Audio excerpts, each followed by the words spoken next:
Ladies and gentlemen, hockey fans, welcome inside Memorial Arena in beautiful Brampton, Ontario. We've got CWHL live action coming up here as the Toronto Furies take on the Brampton Thunder. The starting lineups just being announced now. Darren Alley, Nico Cardarelli providing the commentary for today's broadcast. And Darren, it should be a pretty exciting game, of course. Yesterday's game between these two teams televised nationally on Sportsnet. Great exposure for the league, the players, the product that the CWHL provides. But today's game in particular should be an interesting one, and it starts from the net on out for both of these teams. Well, you look at Toronto's net, you're looking at Christina Kessler getting a bit of a rest today. It's going to be Sonia Vanderbleek in goal for Toronto today. Good numbers for her on the season, despite being on a Toronto team that sits with 4 wins and 11 losses on the season. She's got, in just 2 games played, 1 win, 1 loss, a goals against average of 2.55 and an impressive save percentage of .940. And on the other side of the ice, it's Liz Knox, starting in goal after Erica Howe's shutout of these same Toronto Furies yesterday. Knox sitting at 4-2 with a .257 goals against average and a .921 save percentage. Good numbers for her and Howe on the season as Tyler Fines continues to switch up his goalies. Yeah, it's a goaltending platoon right now for Brampton. That's a big part of their success. Of course, 10 wins now on the season. Second place right now in the CWHL, a few games in hand on the Les Canadiens, so it'll be interesting to see how it all shakes out down the stretch of the season. Toronto, still something to be gained. They're in a playoff position right now with a good lead over Boston, who's obviously in a bit of a rebuilding mode right now, but you know, the Furies obviously feel like they need to step up, elevate their game. But Darren, right now they're dealing with some injury problems and personnel problems as well. They've got a number of scratches here. In this one, tallying it up quickly, that's 5 players and 1 goaltender scratched. And of course, Sammy Joe Small lineup not really in the lineup. It's a bit of a personnel issue with Toronto. It sure has been, and they've got an uphill climb, that's for sure.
This afternoon's game, use the hashtag CWHL Live. Let us know where you're tuning in from and who you're cheering on in this matchup of rivals that are separated only by a few kilometers in distance. It's a great rivalry, the Toronto-Brampton matchup, and it's one this year in particular, Darren, that's been dominated by the Brampton Thunder. They've won all 3 matchups coming into this thing.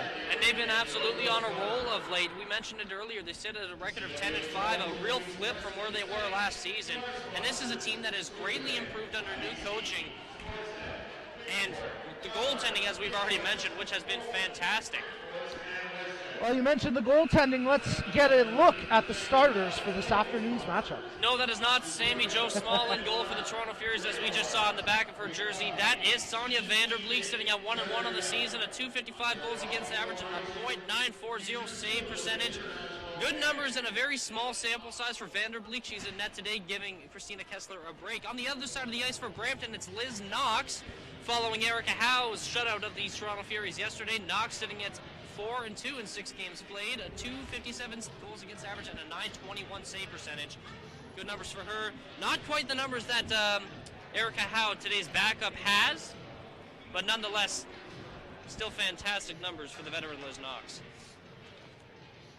Yeah, Knox has been good. Howe has certainly been a little bit better as of recent, and that's why she's got the bulk of the starts as of late. But that, again, that goaltending platoon has really benefited the Brampton Thunder to this point in the year. Well, we're getting you set for puck drop here inside Memorial Arena as we bring you the Brampton Thunder and the Toronto Furies. You're watching on CWHLlive.com. Puck drops, and right away it's Lamoureux on it for the Furies. She backhands one right on to Knox, and an easy stick save there for Liz Knox. Good, strong, aggressive play by Lamoureux off the faceoff. Some good pace really early here from Toronto. Spooner in there on the forecheck, creating something, hits the side of the goal, has it behind the net, checked closely by McParland, and Brampton, well, they're going to have to respond here because Toronto has lots of jump just 30 seconds into this game. The captain, Bonello, with a saucer pass to Lamoureux. She tees it up to Baldwin, who gets it to Chevry. Chevry right into the glove hand of Knox, and Toronto with all the jump early on. That's a big first shift for the Furies to set the tempo in this game, and Natalie Spooner in particular looked like a woman possessed there all over the puck. She started slow this season, but has really picked it up now since second in the CWHL in points. 13 goals for her in just 13 games. She's been good. Of course, she had that record-setting night in Calgary. 6 points in a single game, 5 goals as Prevost brings that one in just offside. Well, of course, we mentioned the great showcase game yesterday that was shown on Sportsnet, the You Can Play game. It's been an exciting couple of months here for the CWHL. Of course, the first ever outdoor women's classic where the Les Canadiens played to a 1-1 draw against the Boston Pride of the NWHL. And of course, the CWHL All-Star game just on the horizon later this month. You can still get your votes in for team captains, so make sure you get over to CWHL.ca and cast your vote today. McIntosh brings it into the zone, across the blue line, drops it. Seedhouse cuts in, good shot, first of the game for Brampton, and Vanderbleek really had to step up to make that save. Well, Seedhouse had a big game yesterday for Brampton, picking up a couple of points. Goal and an assist, the goal coming on the empty netter. Again, it was a 3-0 win for Brampton yesterday. And a real beauty goal, the second of the game, scored by Jess Jones. That's certainly a player to watch here in this matchup, number 22 in black. Shannon Molson comes up with the puck behind her own net. Skates past one, clunks into King. They really collided there, inadvertent contact, and both players quickly to their feet, so good to see, but that was a big collision there as Vela comes up with it. Vela backhands it towards the net, hit Hogan and went just wide. Saunders plays it down low, where it's picked up there by Whitaker. Battling for it was Montgomery. Toronto kept it in momentarily, and now Brampton will clear it down to get some relief and get some fresh legs out there. Darren, Brampton's really responded just in terms of matching that pace and taking away what Toronto was able to do very early in the first 30 seconds. We've seen a very fast-paced game so far here, just 2.5 minutes in. Both teams skating their hardest. Look a little pumped after yesterday's game. On their Twitter feed at Toronto CWHL, I mean, they mentioned it, game day part 2, they were looking for some redemption. They've started with some good pace. They got a funny bounce off the end boards there, and Baldwin unable to capitalize as Knox was out of her net playing that puck. No icing here as Suzuki, one of multiple All-Stars on the ice in this one, makes the play and gets it out of the zone. McParland picks it up. She'll just dump it in and go off for a change. So Toronto's captain, Bonello, has it on her stick. Tries to force the pass, but Vint there initially, and a bit of a scramble. McIntosh drops it to Vint. Vint from the backhand, elevates it. Another good save by Vanderbleek. She caught that one in the shoulder area of the blocker's side. Darren, for a goaltender that's only had a couple of games with this Toronto team, Vanderbleek's looking very sharp here. Very, very solid play so far from Vanderbleek positionally in her goal. She looked very good, and it would be very beneficial for Toronto if she can keep this up so they can give Christina Kessler a break here and there. Yeah, and they need to find a way to get some consistent goaltending behind Kessler. She's second right now in the CWHL in saves made, 377 saves after yesterday's game. And, nothing compared to Jenny Lacasse, 792. Yeah, again, a record-setting year. We talk about Lacasse setting that individual season record there as Vanderbleek holds that one for the draw. Yeah, it'd certainly be beneficial for the Furies if they can get some consistent relief for Kessler, who's been good, but you could certainly make the case that she's been a little overworked. Well, just look on the other side of the ice. Look at what Brampton's doing. They don't really have a clear-cut starting goalie. They really haven't this year. That could be changing with the play of Howe as of late, but you're right. I mean, Tyler Fines has certainly gone with the platoon most of the season, and there's no reason to believe that won't necessarily continue going forward unless, one can elevate the play over the other significantly. But yeah, it's certainly imperative to have that solid backup option for any CWHL team. As Baldwin brings it across center ice. Poke checked away from her by Larocque. Toronto nearly caught with too many skaters on the ice. A bit of a sloppy change there, but play continues on, and now Spooner chases after it. Edney gets it to Jones. Jones backhands that one up and over the glass. I believe the officials are saying, oh no, they're going to bring her to the penalty box. That's going to be a delay of game call, or they're discussing it at least. That's a hard call to make, even from our vantage point. We've got a pretty clear look there. We'll see what the officials decide. You can hear Tyler Fines below us trying to plead his case that it rolled off the glass. It was certainly close. And I think he may be right from our vantage point. We've got an interesting angle at that side of the ice. Wow, they're going to call the delay of game. Wow. Jones to the box. So we'll get our first power play opportunity here in this matchup as the Toronto Furies and their fourth-ranked power play unit take on the second-ranked PK of the Brampton Thunder. As Nico mentioned, Toronto's power play sitting at 11.5%, fourth in the CWHL, something they like to improve on, I'm sure. Well, let's see if they can improve on it as Spooner stick handles. Passes to Bonello, top of the point, lets it go just wide as Prevost putting the screen on in front. Fulton, she corrals it. Nice stick handling there from Emily Fulton, but when she tries to get the pass through, it's picked off by Burchard, and now Brampton get it a little bit further down the ice. Fulton here with it for Toronto. Four forwards on the ice here for the Furies as it's passed over to Baldwin. She's got Prevost to the net. Gets it over. Prevost couldn't quite knock it home. Scramble for the puck around the hash marks, and now Brampton clear it. Good pressure from Toronto, but good defense as well from Brampton. Spooner with a bit of space, lets it go right on. Knox with the save. And then cleared down the ice. So Toronto's getting a couple opportunities, but Brampton, for the most part, keeping to the outside. Nice short-handed chance, and they score! Oh, what a goal! Richards to Montgomery, and Brampton go up 1-0 on the shorty. And in my head, right before that goal, I'm thinking this has been a really sound power play for the Toronto Furies. They've kept a lot of the pressure as we take a look at that one. Great backhand pass to Montgomery there. Wow, what a goal that was. Yeah, that was an absolute beauty of a play.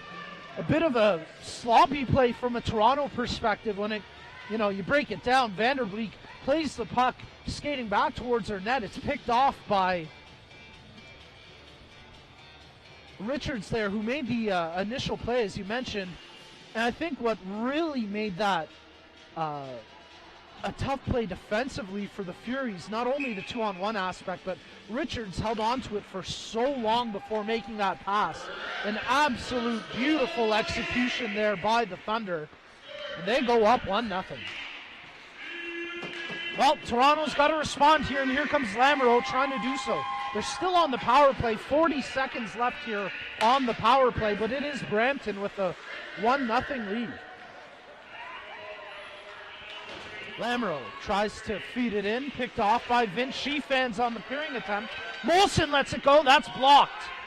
great defensive support. They collapse down into the shooting lane, and here comes Vint. After blocking the shot, Vint, oh, what another great shorthanded chance as she went for the toe drag to the backhand, but that time Vanderbleek makes the save.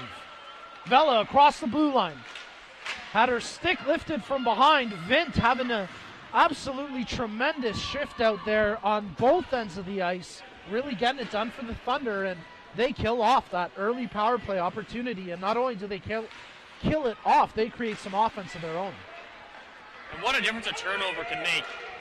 Stiles to McParland. She has her stick taken away from her. Good back check by Zamora. Brampton still on it. They keep it in. Fortino's shot deflected up and out of play. And we've got a delayed penalty coming, hooking the indication. And now it looks like Brampton will have their first power play chance. Even further to my point, what a difference one turnover can make. Leads to a shorthanded goal after Toronto had carried the majority of the play earlier in the first period here. They've got to be absolutely frustrated out of their minds right now.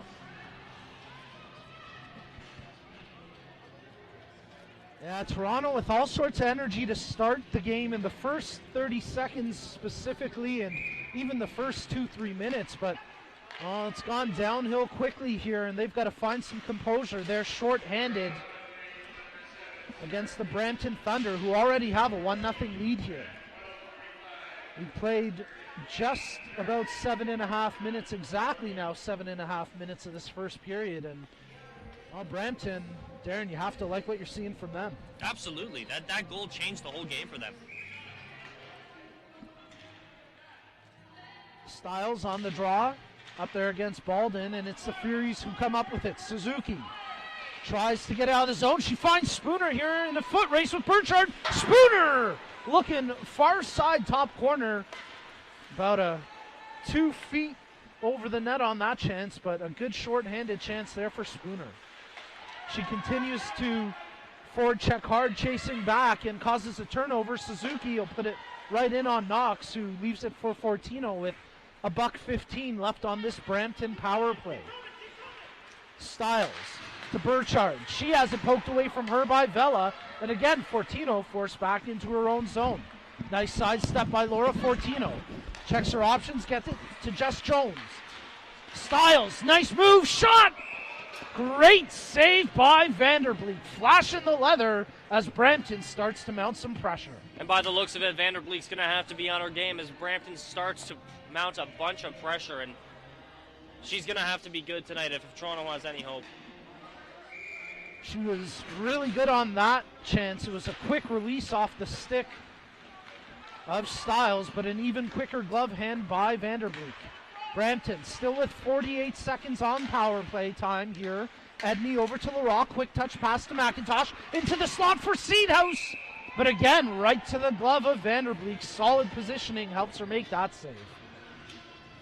She's really tracking the puck well here, Darren. Even on that goal, she had the timing right, just a little bit of space, and it ended up beating her, but she was right there in terms of her positioning. She's known where the puck's going to be, and she's done a very good job of putting herself in a position to make the save so far today. Bit of a scramble off the draw. Prevost looked like she may have taken a high stick. Play continues as Larocque makes the pass to McIntosh.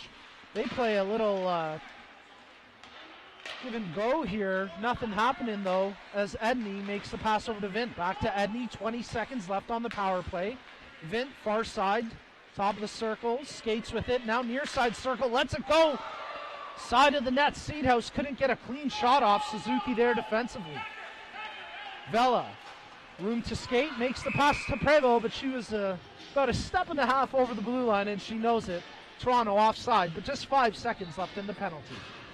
And despite a couple opportunities for Brampton on the power play, a good job of killing what almost the entire power play. They're probably not going to get a scoring chance in the next 5 seconds. So good job by Toronto to kill off the penalty. Brampton have possession off the draw. They get it to King just under the blade of her stick. Team's now back to 5 aside. Puck escapes the Toronto zone where Simmons comes up with it. She'll fire it right back in, but Gaskin quickly back out. Scramble, it's Chevry coming up with it. Has it checked away from her. Good stretch on the far side of the blue line by Fulton to keep the play onside as Chevry continues to stick handle. Back to the point for Gaskin. Her shot off a leg. Around the face-off dot where it's picked up by Fulton. She plays it down low to Lamoureux. Behind the net over to Chevry.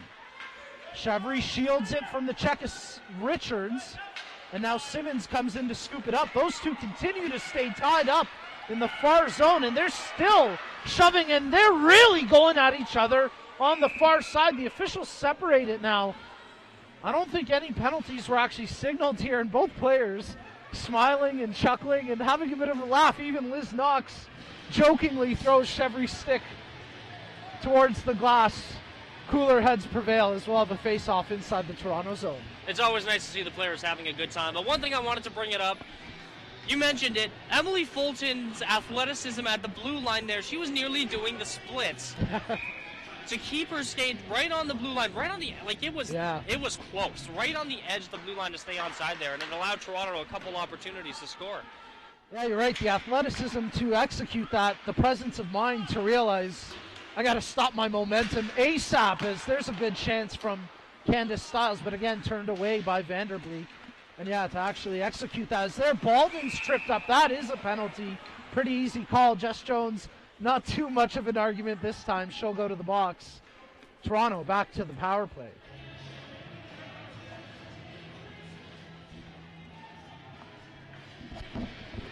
Now, Jones is a tough, gritty player. She's obviously a producer from a point perspective, but she's one who takes up a bit of residency in the box time, now and then. She's up to 22 penalty minutes this season after these two today, as that shot goes just wide. And I don't think you really want her to change much in terms of her game, but I'm sure Brampton would love for her to spend a little less time in the box if possible. She's a grinding power forward. That's what she is. It comes with the style of play. It comes with the job, essentially. Although coming into today's game, you mentioned 22 now. Her penalty minutes equaled her point production coming into today's game. And that's not a bad thing. Not awful. Exactly. As long as they're both not goose eggs, you're in good spot, I'd say. But we'll see if Toronto can capitalize on this second power play chance after being scored on in their first power play opportunity. Nothing doing there. Brampton making this PK look relatively easy. They've cleared it a couple times here with just 1:05 left on the power play now as Bonello starts things up for Toronto. Her pass intended for Spooner, out of reach, and now Montgomery, who got the first shorthanded goal, has another chance, puts it right on Vanderbleek's second opportunity. Big rebound. Richards passes it to Montgomery, and the pad of Vanderbleek turns it away, but Darren Brampton really getting creative here shorthanded. And it's those two players, Richards and Montgomery, getting it done. And Michelle Bonello's got to learn to be a little bit more careful with the puck in her own zone, particularly when they're on the power play. We saw it on the shorthanded goal earlier in the game. A turnover led to a goal from those two. It was Simmons and Montgomery. Richards and Montgomery. And we nearly had another one there. Yeah, they've been good 5-on-5, but certainly even better on the PK as Suzuki gets this one in deep. Seedhouse checks her. As Zamora in there now for Toronto. LaRock comes to help out. Puck far side of the goal where Lamoureux's in a foot race with Edney. Edney gets to it, and Vint will backhand it down the length of the ice. Good penalty execution here from the Brampton Thunder. Just 10 seconds left in the power play. Turned over. Seedhouse will dump it in. That'll pretty much do it for this Toronto power play that's been struggling through their first two opportunities. That's a professional penalty kill from Brampton there. Very well done. Here comes McParland in transition. Oh, it's taken away from her by Chevry, who has certainly been one of Toronto's more consistent players. But here comes Jones, tees it up. Great save, big rebound. And fortunately for Toronto, French was the first player to it. Deflected shot, great second. Oh, third effort as well from Vanderbleek. I believe she got her blocker on that puck that was floating in midair, and then to dive towards the post to make sure that stayed out. Very good goaltending there from Sonia Vanderbleek. Still lots of pressure coming from Brampton as, Darren, we get another look at this chance from Jess Jones. That's a dangerous chance with Jess Jones in alone like that. We've talked about her offensive prowess, and she gets another opportunity there, but another well-played shot by Vanderbleek.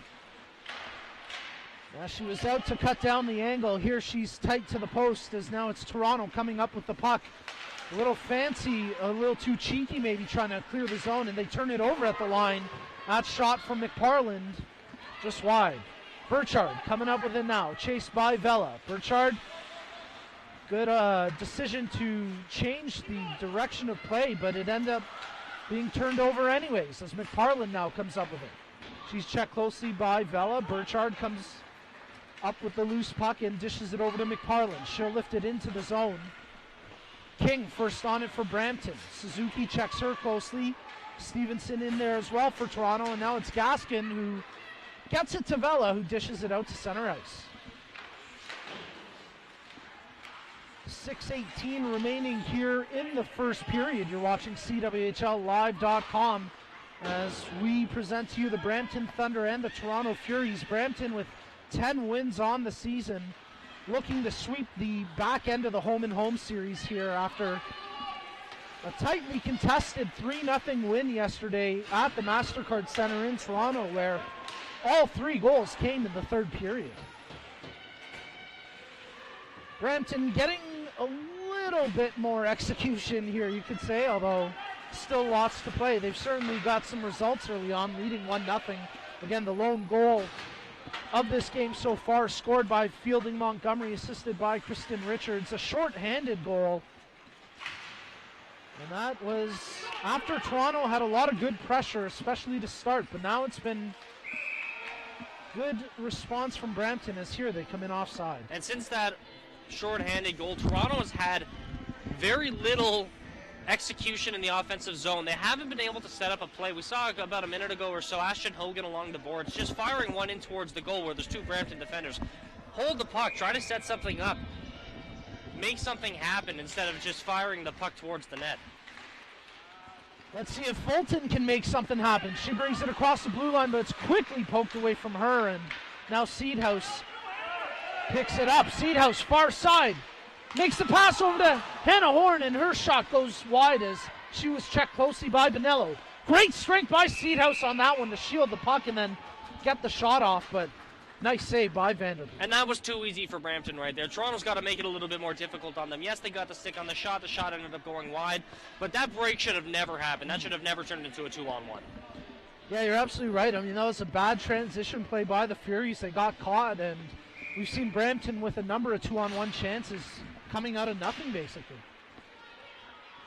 Toronto's got to tighten up behind their own blue line. They can't do so on this sequence. Again, they turn it over, or at least they're forced to reverse the breakout, and now they finally get it out to center ice. Burchard first on it for Brampton. Leaves it for McParland. McParland right back to Burchard. She's got room to skate. Makes the pass over to Stiles. Stiles gets around Molson. Backhands it, but it's picked off by Vela. Can't clear the zone. Nice hand-eye coordination by McParland, but they're calling that a high stick, so that'll put an end to that fancy stick work by McParland. That's a tough call. That was close. Yeah. They may have been below her shoulders. I'm not sure. That's a difficult one to see, but you got to trust the judgment of the officials. Certainly not criticizing the officials, but from a selfish fan perspective, the entertainment value to see that sequence play out would have been pretty cool. But absolutely, you know, if the call is the right call to make, good on the officials for making it. Well, Brampton will have to start up again here. It's Larocque scooping it up. Checked closely by Lamoureux, but she reverses her movement, and now it's picked off. Good job by Baldwin to provide some support there. Toronto holds it in at the line. Bonello's shot blocked by Richards, and here comes Montgomery. Checks over her shoulder for support. Richards and King there, and now it's King coming up with it. King shields it as she's checked by Bonello. King still with the puck. Gets it to Larocque. Larocque from her backhand just lifts it along the boards, and now it's scooped up by Suzuki. Richards, who again assisted on that first goal, the lone goal. She's been good at both ends of the ice, as this one's under a body, so we'll have a stoppage. But, you know, Darren, I think Brampton, Richards, and a couple other players in particular have done a good job, especially when the puck is at the point, getting to the middle of the ice, clogging up that shooting lane, and they're racking up block shots. They haven't allowed Toronto to get anything done here at all.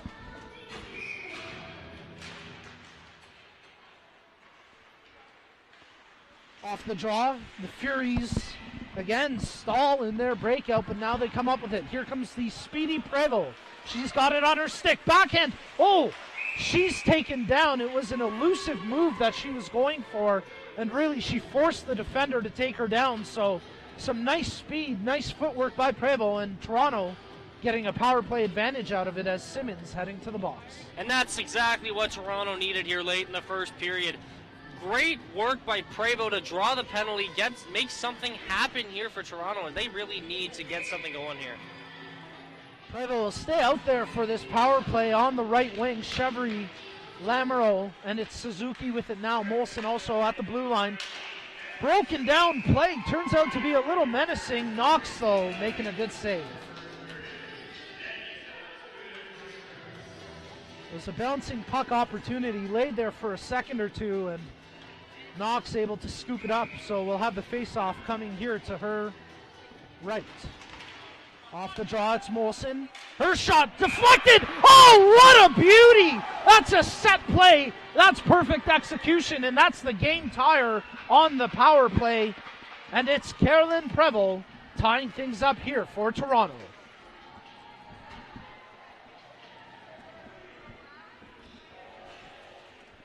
Prevost showing what she can do on that shift there. Wow. Using her speed to go to the net to draw the penalty, and that was just a ridiculous tip. Unbelievable. Look at the shot by Molson. It's about 10 feet wide. Wow. You're right. Definitely a set play. Wow. That's something perfectly they executed. practiced. Yeah, No question. Wow. And you're right. Perfect execution. Well, what a response from Toronto. And really no chance on it for Liz Knox. You can see on that replay, Prevost pretty much untouched as she got to the net. And then really executed that tip perfectly.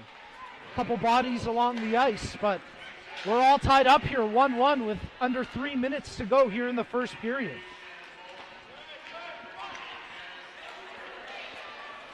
Lamoureux drawing the other assist, Molson getting the primary assist. And it's a power play goal for the Furies, so they're 1 for 3 with the advantage here. Brampton coming up with the puck, side of the net, Jess Jones banging away. It's just slid across the blue ice there in the crease, but no one there to tap it home. Toronto pinned in their own zone right now.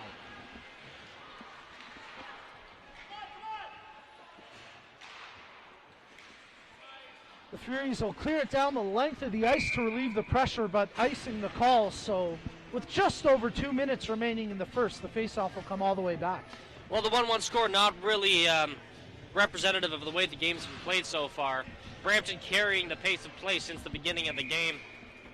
Take away that 2 or 3 minutes where Toronto started with a little bit of pressure, but I imagine Coach Fines won't be too happy with the 1-1 score going into the locker room, but he can't be too upset with his team's play. Yeah, no, I think that's probably a fair statement to make, Darren, because, you know, Brampton, especially Coach Fines, may be feeling like they should be in a bit of a better situation. I'll tell you what, he's not going to like this, holding the call against his captain, Larocque. So Toronto back to the power play with just under 2 minutes left in the first now. And this is going to be their 4th power play of the game already. Not something you want if you're Brampton. You're allowing a team that's way below you in the standings, that doesn't have much of a chance of catching you. You're allowing them a chance into this game. Well, discipline has been an issue for both of these teams coming into this. They led combined the CWHL in terms of penalty minutes. I think that's something both coaching staffs would probably admit to. They have to find a way to be a little bit more disciplined, but right now it's Toronto on the power play. Spooner brings it in right on goal. Oh, Knox, a little unsure of where it was, caught up in her equipment, but a good save off the speedy Spooner. And when Natalie Spooner's coming down the wing and she's got that shot that she has, you're probably not going to see it. Yeah. That's a tough one. You talk about quick releases. She's got one of the fastest releases in the CWHL, but here's Montgomery, short-handed breakaway. She goes in and scores! Oh, Montgomery with her second shorty of the game, and Brampton go up 2-1.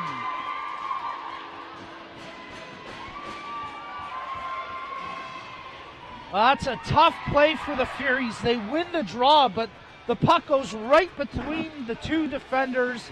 It's a foot race. Darren, take us home. And nobody was on the puck there for Toronto as Montgomery just pots it in behind Vanderbleek. That's a tough one for her.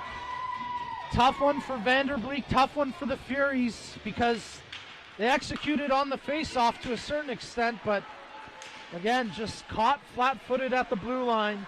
Pinello even got a good hack in on Montgomery right before she released the shot, but still able to beat Vanderbleek, and they go up 2-1. And the aggressive shorthanded play for Brampton quite obviously paying off for them here today so far. 2 shorthanded goals, that gives them a 2-1 lead.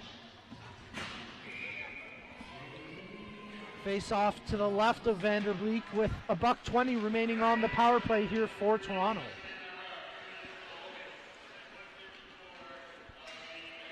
Molson evades the check of Styles. She'll start it up from behind her own net as Molson skates it out.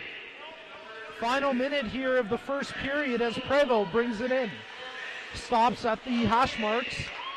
Molson lets it go. Good save by Knox. Here comes Becca King, back the other way for Brampton.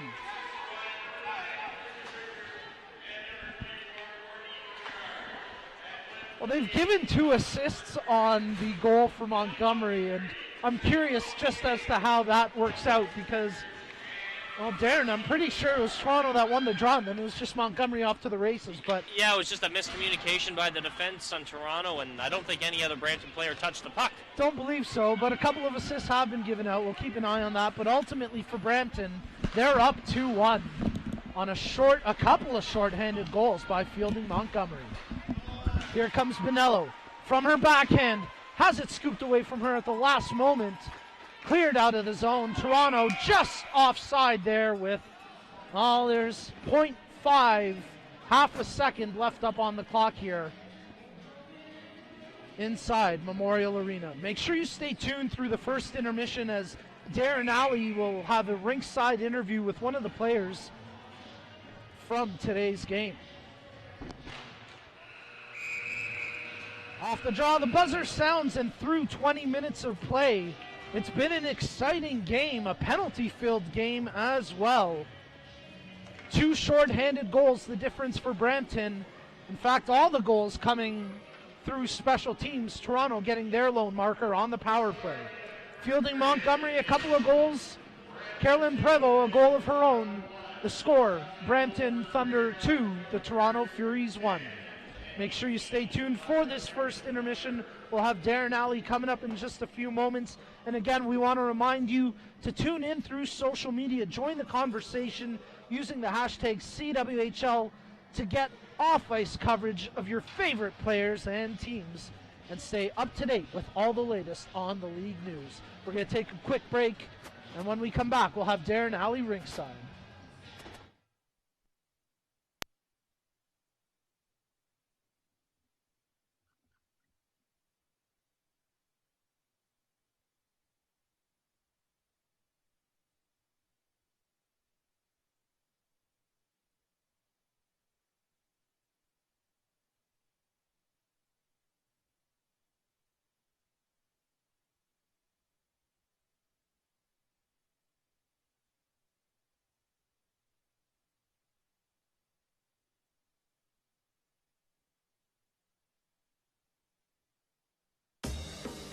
Hey! 100% drive. Hey! 100% passion. 100% effort. But women in sports get only 5% of the attention. Canada's dairy farmers believe women in sports should be seen and heard loud and clear. With Fueling Women's Champions, we're shining a light on women athletes at every level. Join us. #ChampionHer. When I was 7, I wore these gloves. They held this stick. Well, these skates carried me over the blue line. We won the championship, and now It's all yours. Cool. Oh, and this mouth guard. I'll get my own. Thanks. The 5th season is when spirit for the game gets passed down. That's why we're proud to support over 5,000 teams. You know, it's true. When I was growing up, there was sort of no place like for girls to play. They could maybe play when you were younger, and then at a certain point, they just had nowhere else to go. And I'll even jump into another sport, lacrosse. I mean, one of my fiercest, toughest opponents ever was this girl that played in Orangeville, and then she just stopped playing. And you know, sort of in a way, I was happy because she was so tough, but it also broke my heart for her. But in hockey, you know, what does this mean? You know, I grew up in the same way, wanting to, you know, play in the NHL because, you know, you get to a certain age, you don't even realize it's not available to you. And so for us now, this is such a great opportunity for young girls to, you know, grow up and don a jersey that represents this historic history of what the Toronto Maple Leafs have done, you know, for so many different organizations and community. And it's really amazing when you look at the new logo and see what a tie-in it is and how proud it is, because we're part of the nation.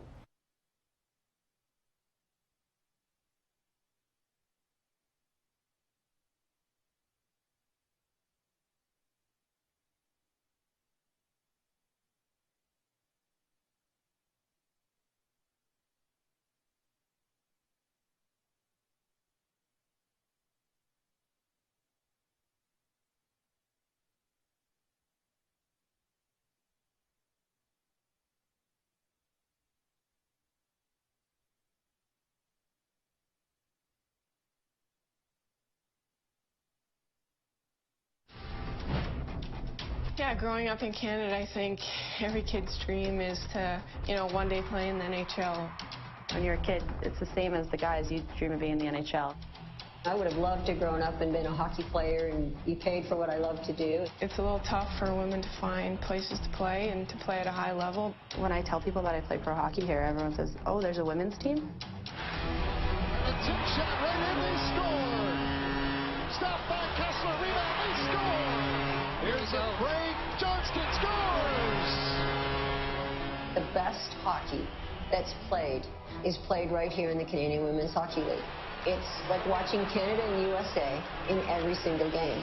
It's not just every 4 years. It's just not 2 teams. It's 5 teams. I think women's hockey has progressed more as a sport than any other sport in the world in the last 15 years. The women are excellent athletes. They're really good hockey players. I think it's terrific hockey. What we need to do now is get the fan to just come out and support us and follow us. All right, ladies, we got to be focused. We got to be ready to go. Big start, big start. You've got the top players in the world need a place to play to train for those 3 years prior to the year of the Olympics. So each team's going to have 4 or 5 or 6 of them. They're very serious. They're very focused. They're very talented. Instantly, you've got the best elite hockey, I think, in the world. We have some really intense rivalries. All the girls have been playing against each other their entire lives. Yeah, there's an energy there that I think is different than NHL or WHL. For the most part, it's nearly full contact. Especially at this level, the girls are so strong and so fast that it's unavoidable. When you go into the corner battles, I think, are really similar. For us, it has to do a lot with skill. There's not the big body checks or the hitting. It's still very aggressive. Like, you don't get the huge open ice hits, but you still have a lot of physicality around the boards. Get the speed going, guys. We have players who have retired from NCAA. They're out of the school. They're out of CIS. They want to keep playing. There's no money in it for them. So what we have on the squad is actually athletes that are just burning to play hockey. We had 22 Olympians that attended the Olympics in Sochi. So you can imagine the level of hockey that is being played here. Here we go, here we go. Nice breakout. People who play can relate to this. It's an escape from real life. You know, with school being difficult, hockey, it's an escape from that. And that's something I'm not ready to give up yet. In general, they're putting their careers on hold to be able to play this game that they love. I think I'd miss it too much right now if I were to quit. I just love to play the sport that I love, and so, you know, it's worth all the sacrifice and everything that comes with it.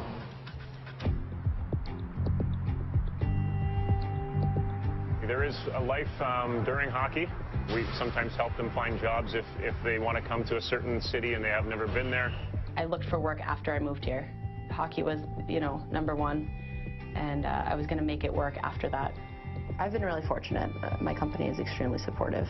Extra vacation days if I need, and you know, leaving early when I need to. They've even come out to a lot of my games, which has been pretty cool. A lot of employers are kind of excited to have a player of that caliber because they're filled up with commitment and focus and discipline and work ethic and that kind of thing. I love the fact that 95% of them are, you know, Ivy League graduates, and the fact of being brilliant in what they do. I always say to people, if you want to really see the true passion of hockey, follow one of our players. It's hard to get a lot of games in. You have to play on the weekends because everyone has full-time jobs. I'll have to take a vacation day on a Friday. We'll leave Friday 5 a.m. for the airport, play Friday night, play Saturday night, play Sunday morning, go straight to the airport after our game, get on a flight, get in at 2 in the morning or so, and then I have to be at work the next morning. So, you know, that's really tough. You maneuver your life around your kids, you maneuver your life around your partners, you maneuver your life around your family, and all knowing perfectly well that, one, you're playing because you love to play, but two, you're playing because you're making it different for those that are coming in the future. The role models that we are creating within this Canadian Women's Hockey League is massive in the fact that everything they represent, everything they stand for is what I would want my daughter to grow up to be, because they're following a dream and a passion. So, you know, in the past 7 years, I think we've come a long way in recognition, but you're competing with so much, I mean, you know, in the entertainment world. I'm a true believer that the foundation that has been built with the CWHL, it is the one that will bring us that success of a professional women's hockey league and eventually get the players paid. When I started playing, I had no other option. You know, I was playing with the boys or nothing, really. There's been so much growth, so hopefully one day it'll get the exposure that it deserves. You know, women's hockey is not NHL hockey. It never will be the same as the NHL game because of the physiological differences, but it doesn't mean that it can't be a great stand on its own game.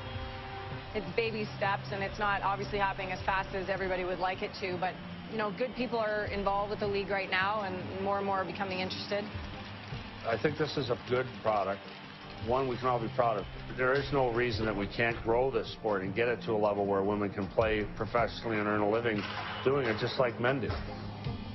When the Olympics happened, it was interesting the amount of calls I received, the unfairness of our women not being paid. And how could we have men competing for the gold medal and making, you know, $25 billion with their salaries all added up, and our women making $0? In all honesty, the 13 million people who watched that final game, they made an impact with the sponsors.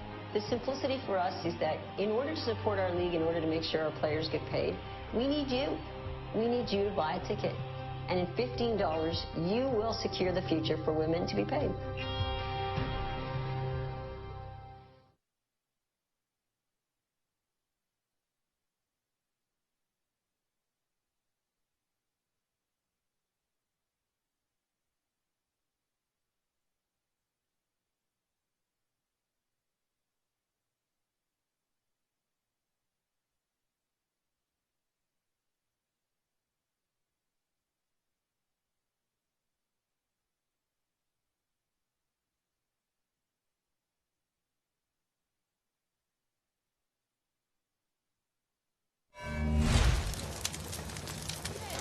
How do you feel about the game so far? You know, I think all lines are going right now. We're on 6 cylinders for sure, you know.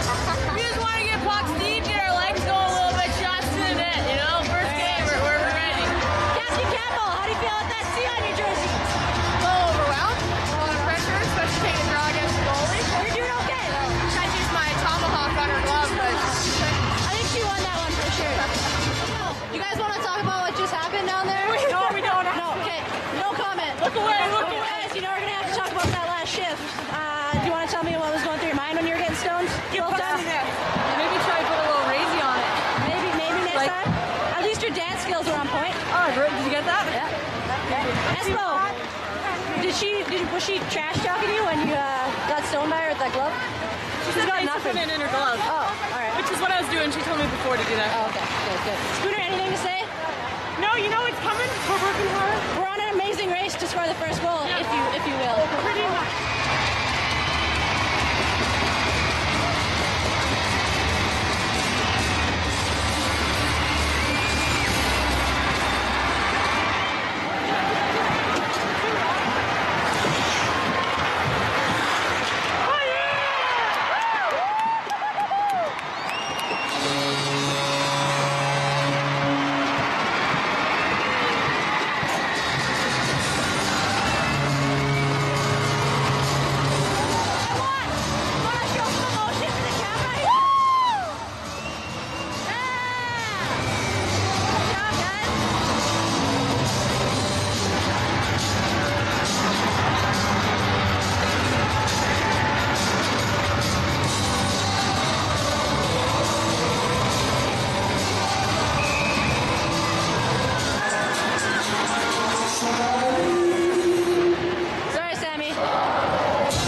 Com as we get set for the second period of action here from Memorial Arena in Brampton, Ontario. It's the Brampton Thunder with a 2-1 lead after 20 minutes over the Toronto Furies. I'm Nico Cardarelli. Darren Alley joins me up here in the broadcast booth. A great job, as always, by our technical crew led by Steve Mitchell. But Darren, the first period, my goodness, what an exciting 20 minutes, and what an execution by special teams for both teams. And Fielding Montgomery specifically with 2 shorthanded goals in the period for Brampton. Those goals have tripled both her goal total and her point total for the season. Just those 2 shorthanded goals, so that's got to be nice for her as she gets on the board offensively a little bit. On the other end of the ice, Toronto, 1 for, well, not quite 4 yet on the power play so far, on a very nice tip by Carolyn Prevost. Yeah. Well executed play off the face-off. Shot about 10 feet wide of the net by Molson, tipped in perfectly by Prevost. Yeah, it's definitely a goal worth checking out on the highlights afterwards. And, of course, you can check those out on the CWHL YouTube page. And, of course, give the league a follow on Instagram and Twitter as well. Make sure you let us know where you're tuning into today's game from. Of course, you can tweet Darren and I specifically. My name's Nico Cardarelli. I'm at Bro Behind the Mic. Darren, nice and simple. I like yours a lot better than mine. It's easy. It's my name. At Darren Alley. Simple. Right? Hard to forget that one. Bro folks. Behind the Mic's good, though. I like it. We'll see. Might be time for a change. We'll see. But yeah, let us know where you're tuning in from. And of course, make sure you give the players a follow as well. One of the great aspects of the CWHL is the availability, the accessibility of these athletes. They make themselves available and accessible through social media. And of course, here at the rink as well, more often than not, you'll see the teams involved with meet the players, skate with the players after the game, different events to give fans a chance to really get to know these great players. And the Twitter chirping between the teams' accounts is one of the best things I've seen on Twitter. Well, it's certainly how rivalries are formed these days, social media chirping. On-ice rivalry, it's a good one here as Toronto and Brampton are underway in the second period. And Toronto, well, trying to get something going after a end of the power play here. Brampton charged with icing, but again, good jump to start the period here for Toronto. And they're going to need it. The power play, the 6 seconds they had left, obviously killed off quickly early in the period by Brampton, but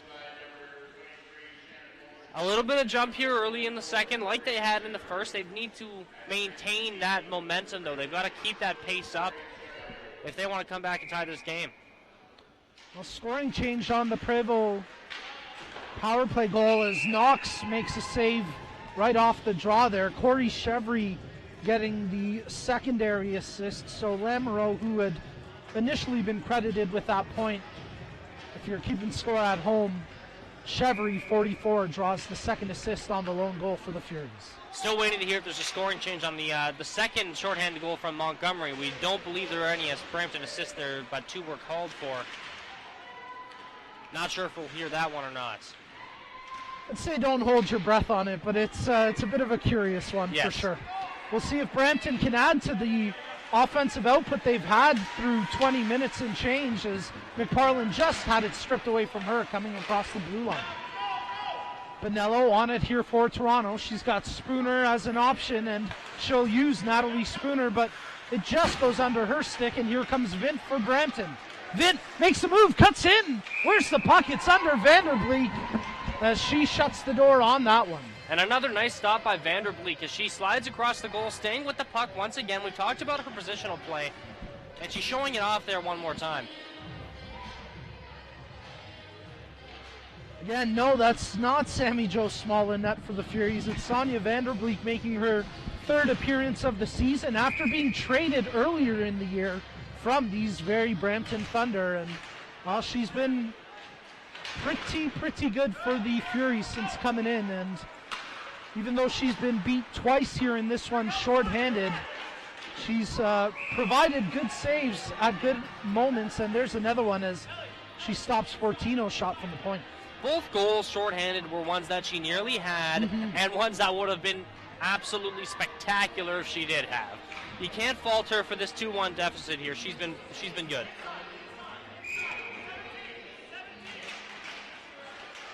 Right off the draw, poked towards Vanderbleek, but again, she gets down to make that save.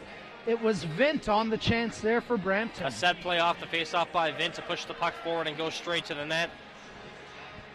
Doesn't lead to anything, but gets them a face-off in the exact same spot, so no harm done. Vint on the draw again here for the Thunder in there against Prevost, and it's kicked back to Fortino. Fortino to the middle, lets it go. Ooh, that one stings. It hits a player, and Brampton keep it in the zone for now. Good job there at the blue line by Laura Fortino. She pinches in, makes the backhand pass over to McIntosh, but she couldn't corral it for a shot. Now it's turned over, and here comes Prevost. Couple bodies to the ice. Prevost the other way for Toronto. Feeds it towards the net as Chevry was crashing the goal, but good stick work by Liz Knox knocks it away.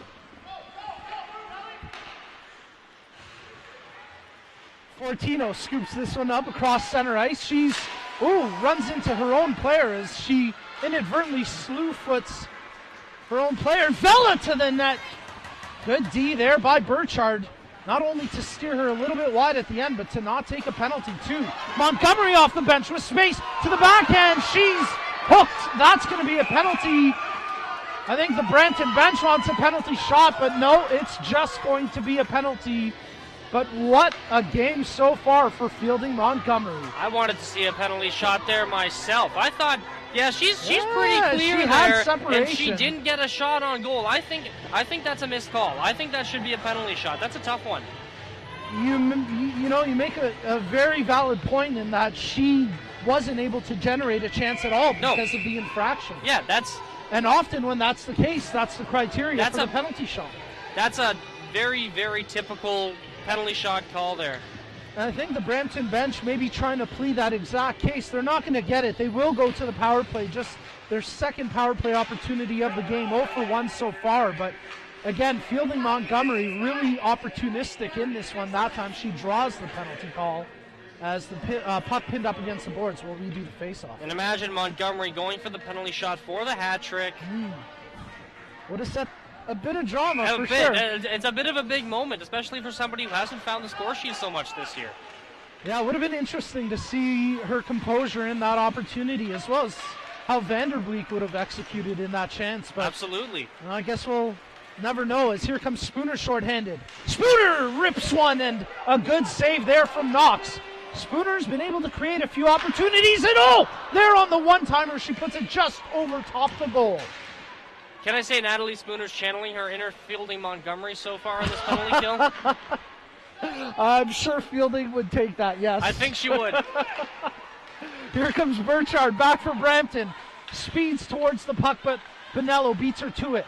Toronto's captain, Bonello, short-handed, lifts it over to Spooner. It's a little bit out of her reach, so Knox comes out of the net to play it as Spooner really at the end of a shift here. She's staying out there for now, but you can see she's a little bit gassed here, and there she'll opt just to go for the change. Good short-handed work there from Spooner, though. Gaskin, first on that puck. Molson to Vela. She kicked it out to center ice where it's scooped up by Seedhouse. Less than 40 seconds now remaining on this Brampton power play. Centered in front for Vince. She couldn't get it cleanly as Brampton set up from the far corner. Back to the point for LaRock. McIntosh feeds it cross ice to Edney. Broken up, but some great vision finding Edney pitching in from the point. Sarah Edney. Her shot off the pad of Vanderbleek and behind the net, where Toronto whack at it but can't clear the zone. On the second chance, Molson does, and she's got a potential break here for Vela. Short-handed. Prevost heading to the net. Vela, good D there from Edney to tie her up, but Edney holds on to her a little bit too long. So with just 3 seconds left on Brampton's power play, Edney heading to the box for holding. I'm honestly surprised the official gave Edney as long as she did on that hold. It was a good 2-3 steamboats. Yeah. I was waiting for the arm to go up, and it took a little longer than I thought it would. That's not a good penalty for Edney. Toronto 1 for 4 so far on the power play. Their 5th opportunity already here, just not even 5 minutes into period number 2.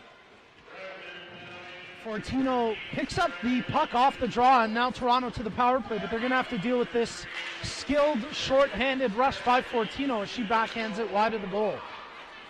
Molson starting it up for Toronto. Pass intended for Lamoureux. She's muscled off the puck by Richards. And again, we see that penalty-killing duo of Richards and Montgomery out there for Brampton. Here comes Burchard pinching in from the back end. Evades a couple of checks. Great individual effort there by Burchard, and eventually she's stripped of the puck. Lamoureux, her shot right on. Good save by Knox. Out to center ice where Suzuki gets beat. Burchard, short-handed, toe drag. Nice kick save by Vanderbleek. Darren, the team's willing to trade chances here, as again, we're seeing a lot of ice time for both special teams units for both Toronto and Brampton. And it's been a unique game in that there have been a lot of short-handed opportunities in this one. 2 goals already, and then we saw just an opportunity for Burchard there. Natalie Spooner on the last Brampton power play, looking fantastic down in the offensive end of the ice and almost putting one in herself. Baldwin on the draw for Toronto, and she wins it against Stiles. Molson starts up from behind her own goal with 1 minute left here on the power play for the Furies. Here comes Baldwin. Elisa Baldwin across the blue line, had it taken away. Zamora keeps it in for now. She's checked closely by LaRock, who almost dove at her, definitely went to her knees to try get the puck out of the zone, but nothing doing on that effort. Fulton evades one check, makes the pass over to Baldwin. Back to the point for Spooner. Spooner tees it up and scores! Oh, what a rocket from Spooner, and we're all tied at 2.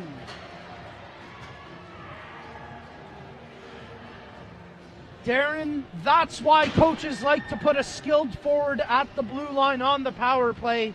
Let's get another look at this beauty from Spooner. Well, you see it all the time in the NHL with the, as you mentioned, the skilled forwards going to the point because they've got those absolute rocket shots, but they're accurate as well. They're not Dion Phaneuf wiring one from the blue line and missing the net by 10 feet. No, they're Natalie Spooner with that absolute blast of a shot, the cannon from the point, just inside the post, and it's tied at 2.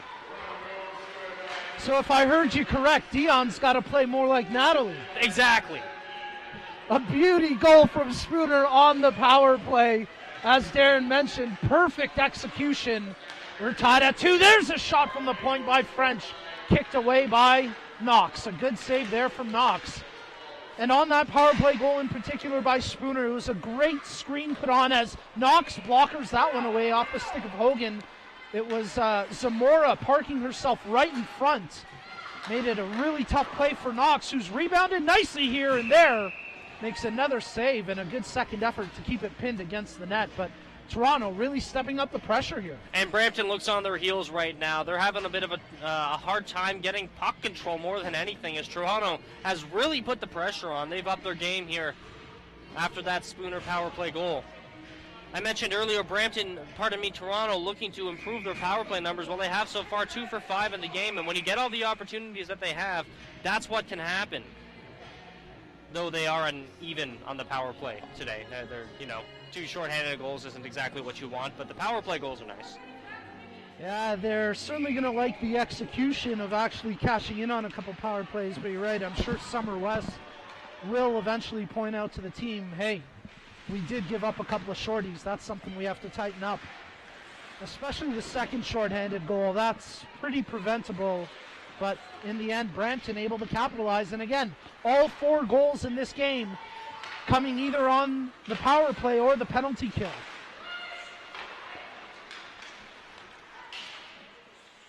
LaRock tries to saucer one forward off the body where Suzuki comes up with it behind her own net. With 12:40 remaining here in the second period. Suzuki checking closely in there against Cation. Cation gets it to Richards, who's met by the check of Prevost. Prevost over to Chevry. Chevry to Fulton. Fulton one-on-one here with Simmons. Emily Fulton cuts into the middle. Great defense there from Simmons. Stayed with her step for step. Stayed inside the body as well, and eventually just knocks the puck away.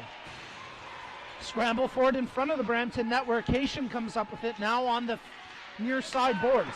Makes the pass over to McParland. She fakes the shot to get around Saunders, but ends up directing it into the far side corner. Sky high puck, gloved down by Baldwin, and she's got had a potential break, but Fortino quickly puts an end to that. Spooner over to Baldwin, across the blue line. Baldwin back to Spooner, the one-timer, broken up by Fortino. That's two of the best in this league and on the planet, really, going head-to-head there, Spooner and Fortino. Jones, her backhander. Good save by Vanderbeek. Big rebound, scooped up by Spooner. Burchard blocks that clearing attempt. Lets the shot go, but that's blocked by Saunders. End-to-end action here. Here comes Natalie Spooner. She lets it go off the underside of the post. You can't get much closer than that. Spooner nearly with her second of the game. McIntosh tries to get it over. Seedhouse tees it up, the net off its pegs. After some really exciting chances at both ends of the ice, we get a stoppage in play. Back and forth action in the last few minutes here since that Spooner goal to tie the game, and Toronto is looking good here in the second period. We mentioned them needing to keep the jump up there as we take a look at this this opportunity for the Furies here. Spooner inches away from her 15th of the year there. That's what she's working towards right now after her power play goal makes it her 14th of the season. You have to like that. Point per game player, goal a game player, basically, Natalie Spooner. Absolutely. 14 goals, 14 games thus far. Small discussion between LaRock and a couple officials there as they go over to the Furies bench, actually. Uncertain what the discussion is here. I think it may have been personnel who was out there, potentially, although with it not being an icing, it really shouldn't matter. Well, give Summer West credit for being diligent. She wanted to make sure that Spooner's shot attempt wasn't a goal. They were checking that it was the crossbar and not in the net itself. And again, it was just inches away. It was close. Good job by the Toronto bench. Good job by the officials as well. We're back underway here in the second period in a 2-2 game between the Brampton Thunder and the Toronto Furies. McIntosh, her shot blockered away by Vanderbeek. Pinned up against the near side boards where Vela kicks it and, well, can't quite clear it because a good effort by Vint holds the blue line. Karata gets it past Edney and into the Brampton zone where LaRock first on it, but she gives it away to Vela, who centers it. Nice D by Edney to have her stick on the ice to break that play up. Edney with leading the 2-on-1, makes a pass to LaRock, cuts to the backhand. Good save as she crashes the net. Toronto not happy about that as LaRock really propelled herself into Vanderbeek, but a great save by Vanderbeek. Yeah, LaRock didn't do a whole lot to get herself out of the way of the goaltender there, and Toronto not happy. They want a penalty called on that play, but she's going with the puck hard to the net. Sometimes that happens. It is what it is. You don't want to see goaltenders get hurt, but you don't want to take away from the offense of the game as well. Here we get another look at it, and she goes for the Josh Hosang type-esque move where you make that last second stop to hold your momentum and try to get the goalie going the other way, but you're right there, and she didn't necessarily make the effort to try avoid the collision either. Cooler heads prevail, face-off outside the zone, we're back underway. Richards brings it in here for Brampton. Nice move, comes up with it, and her shot attempt goes wide. Held in at the blue line. Whitaker's shot, knocked down by Fulton, and quickly Chevry over to Prevost. Prevost kicks it into the zone after having her stick tied up, but it's right on the heel of Simmons, who, after a couple passes, Brampton unable to clear it. Fulton lets the shot go, big rebound, and Prevost gets her second of the game. Toronto leads for the first time this afternoon. It's 3-2 Furies.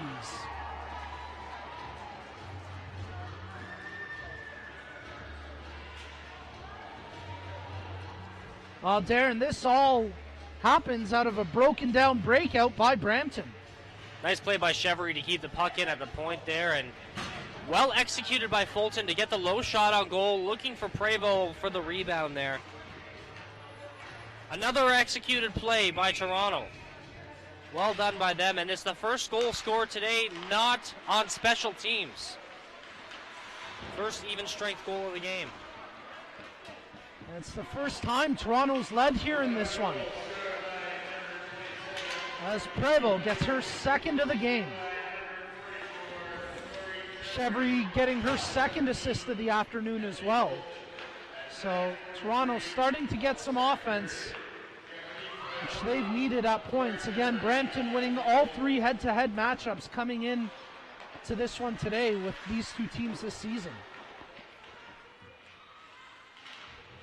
Knox, after blockering it away, has to reposition as Suzuki shot from the point again, looking for the redirection, just wide. Spooner on the wraparound attempt, and now the net off its pegs, but Darren, Toronto really buzzing now.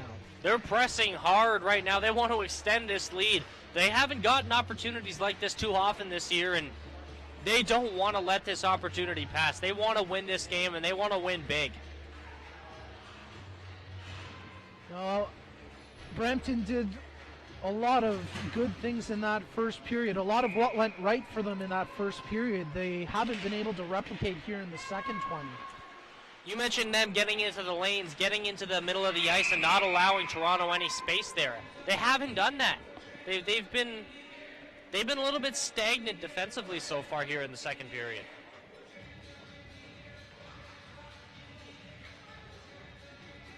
.8:49 remaining in the second period. Toronto now in the lead 3-2 after Carolyn Prevost getting her second of the game moments ago. Molson, quick touch pass over to Stevenson, who gains the zone. Edney with it behind her own net. McIntosh, nice job by Vint to knock that one down. Seedhouse to the net, gets the pass but couldn't quite find the stick of Seedhouse. Kept in at the blue line by McIntosh. She's at the near side hash marks. Makes the pass to LaRocque. Tees it up. Big rebound. Another great save. Puck in there. Oh my goodness. How did Vanderbleek make that stop? She was out of position. The puck was behind her, and Darren, I don't know how she saw that, let alone the athleticism to dive back and get a glove on it. I'm not 100% sure where that puck went.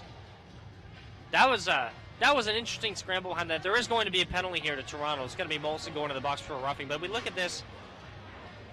Take a look as she circles back. That was a great shot by LaRocque at the point. And she can really let it fly. And that second kick save, but here's where it gets messy. Wow. She dove across and stopped that puck just on the inside of the post. There at the end of the sequence, you can see the roughing penalty against Molson. So Brampton to the power play here, trailing by 1 with 8 minutes remaining in the second period. McParland, her shot attempt blocked, and Toronto able to clear the zone. Brampton 0 for 2 on the power play so far in this game. Both of their goals coming shorthanded, both off the stick of Fielding Montgomery. And this is a big one for Brampton. They've got to convert here to get themselves back tied. It's not going to be easy, though. Summer West putting some skilled players of her own out there on the PK as Spooner out there defensively. Jones feeds it down low to Stiles. Stiles over to Jones. Back to the blue line. Burchard back to Jones. Jones steps in, feeds it across ice, and McParland just fanned on it. She got a little bit of the puck, but not enough to direct it in. Burchard, nice pass over to Jones. She lets it go, and looking for that sharp angle top corner shot. Didn't miss by much. Spooner unable to clear on the initial attempt. Good second effort, third effort as well, and finally great individual effort by Spooner. Clears the puck. Brampton want to get it started up again quickly, and they do. Here comes Seedhouse across the blue line. She's robbed off the puck. French uses the boards to get this down the length of the ice, and there's just 35 seconds now remaining in the Brampton power play. Vint across center ice. Oh, she's checked into the boards by Baldwin. No call. Play continues, and Toronto clears it down. Knocks out of her net here. 6.5 minutes remaining in the period. 15 seconds remaining in the Brampton power play. Nothing doing yet as here comes Baldwin and shorthanded, lets it go. Knocks out of her net to cut the angle and makes a good save on that chance from Baldwin. Brampton's had a couple opportunities here. That fan shot by McParland that went just wide. But overall, a good kill for Toronto. They've been dumping the puck out well, and they got another shorthanded opportunity there. Very well done so far in the penalty kill by Toronto. They came into today's game at 79.5%, last place in the CWHL, and big improvement so far today. Off the draw, the Furies try to advance it forward, but it's Brampton scooping it up. They get it into the Furies zone. The penalty now over, so back to even strength here with just over 6 minutes remaining in the period. Brampton fired in, Vanderbleek out of her net. Oh, nearly hams it up there. She's caught behind her net. Bit of a tense moment there as Brampton, oh, shot from the point, redirected, I think, off a player's helmet and over top the goal.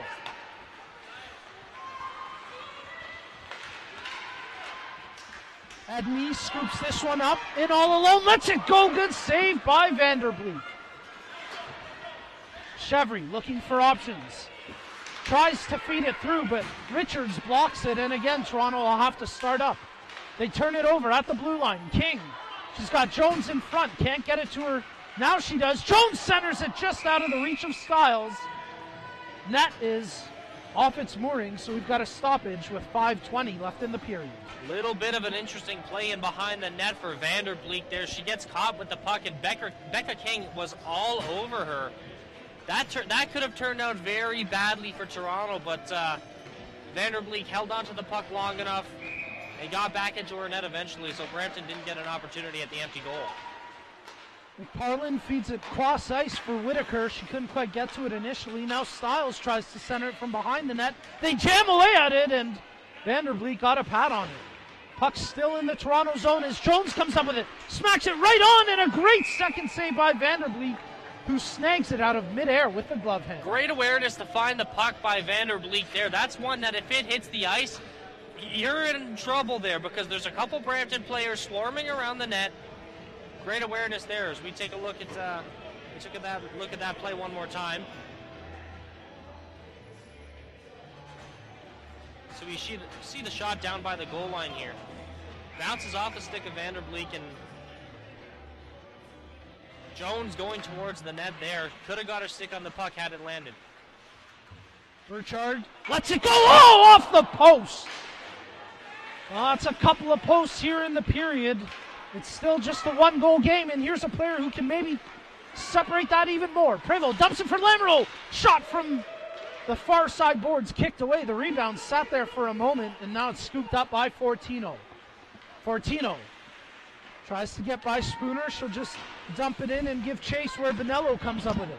Stiles holds the blue line, smacks it, tries to get it past Bonello, but no luck that time. Burchard picks it up. Burchard with room, lets it go, and a good save by Vanderbleek. Burchard was looking for the top corner blocker side, but Toronto's goalie equal to the task. Brampton starting to pick up the pace a little bit here offensively, and Vanderbleek has stood tall in goal. Well played game for her so far. We mentioned earlier the 2 goals she has given up would have been ones that would have been really tough to save regardless. Vint on the draw for the Thunder. They try corral it. It's Seedhouse on the puck. Vela fights against Edney. And now it's Toronto coming up with possession. Gaskin, she's checked closely, backhands it to center ice. Offside. Brampton not happy about this call because it was a Toronto player that knocked the puck back into the zone, but the Brampton forward, McIntosh, was offside. Not sure at least about in the that offside one. position, but whether the offside offense actually occurred, that's a different story. I'm not too sure about that one. I thought it may have gone off the Toronto player as well. Certainly looked like it was Chevry who inadvertently knocked it back into her own zone, but nothing doing. Center ice face-off, and McIntosh now brings it back into the zone. Seedhouse behind the net, backhands it in front. Oh, just wide of the goal. McIntosh on the doorstep, slid it just wide of the cage. Good play by Saunders in front of the net to not allow her a good opportunity. Again, the net off its pegs here. That net in particular has given the officials a bit of a problem here in the period, so we'll have a stoppage in play with 3:40 left in the period.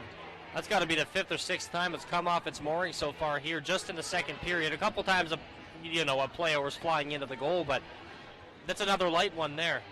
Yeah, that's just Vanderbeek checking her positioning, barely knocking the post, and it ends up being out of position off the peg. So the officials will reset it here, and it's a good opportunity for us to remind you that you can get in on even more of the action by joining the conversation online with the hashtag CWHL Live on social media. Check it out on Instagram, Twitter, Facebook, the CWHL. You can't go online without finding it these days. We'll get to a few of your tweets. Again, you can tweet me at Bro Behind the Mic. You can tweet Darren at Darren Alley. And make sure you give these two teams a follow as well, at Brampton CWHL, at Toronto CWHL, and of course the league at the CWHL. Jess Jones at the point, tees it up through traffic, wide of the cage. Chevry, chance to clear it. She gets it to the stick of Fulton, but knocked away as the teams trade puck possession here, 5-on-5. Fortino, she'll dump that one in, delayed offside the call here against Brampton, so it'll give Toronto to skate it out as Suzuki brings it across her own blue line. At center ice, gets it to Prevo, who tried to knock it forward, but nothing doing there. Oh, Bonello in a tough collision with her numerical counterpart, Stiles. Bonello, a quick look over to Stiles. I don't think she was too happy about that one. Burchard tees it up. Used Bonello as a screen, and that shot didn't miss by much. McParlin pinned up against the boards, tries to get it out to Richards. It's Bonello who smacks it down the length of the ice, and that'll be an icing call against the Furies. Toronto's got to be careful here. They've been back on their heels a little bit over the past 5-10 minutes or so, and Brampton's got a couple opportunities. Nothing big, nothing huge, but a little bounce here or there, and this game's tied up. Toronto's got to try to get some offensive zone time here.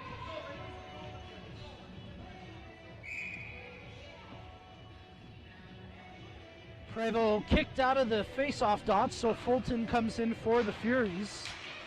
And off a scramble, Toronto had it. Now Fulton comes up with it again as King hot in pursuit. Bonello spins away from Richards. Intended for Chevry, and she regains it after it was initially knocked away from her. Prevo all over the back of Whitaker, creating havoc there for the Brampton defender, and Toronto now come up with puck possession, 2:10 left here in the second period. Toronto with a 3-2 lead right now, and trying to increase that, working for more. Here is Lamoureux. Caught an edge from her knees, regains it, makes the pass over to French, behind the net. French checks her options, dishes it behind the net again for Lamoureux, who's checked closely by Richards. Whitaker and Baldwin in there to help, but with it tied up against the boards, we'll have a stoppage in play.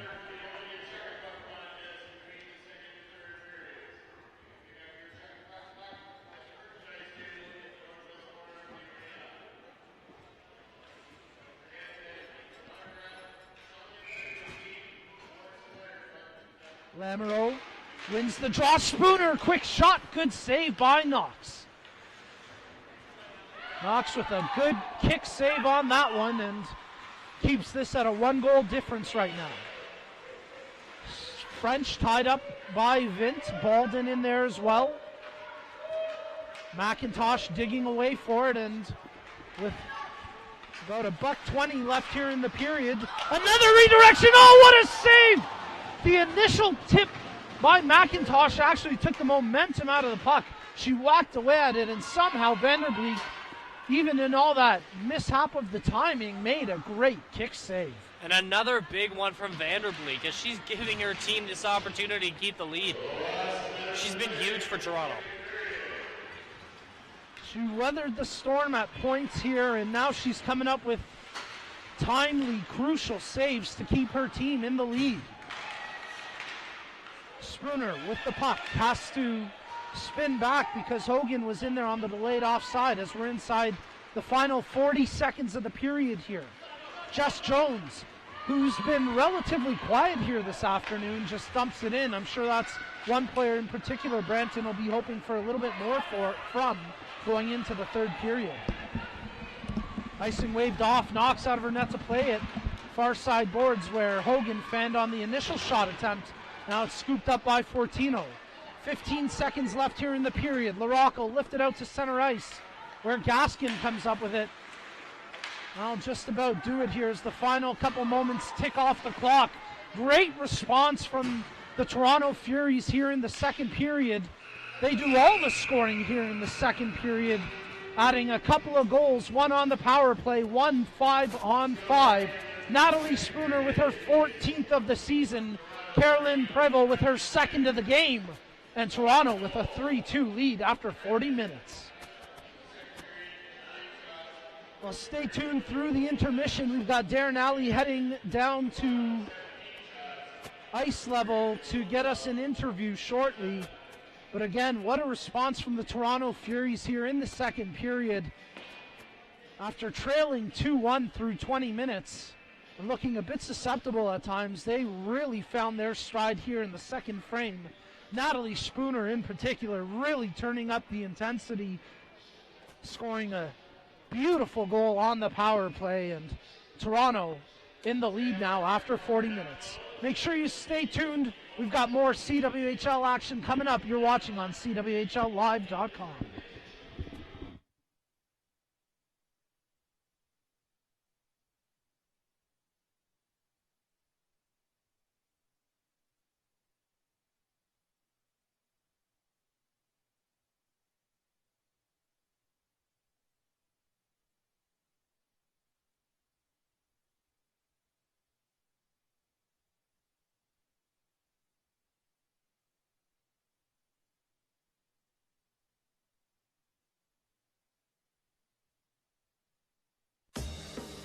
Hey!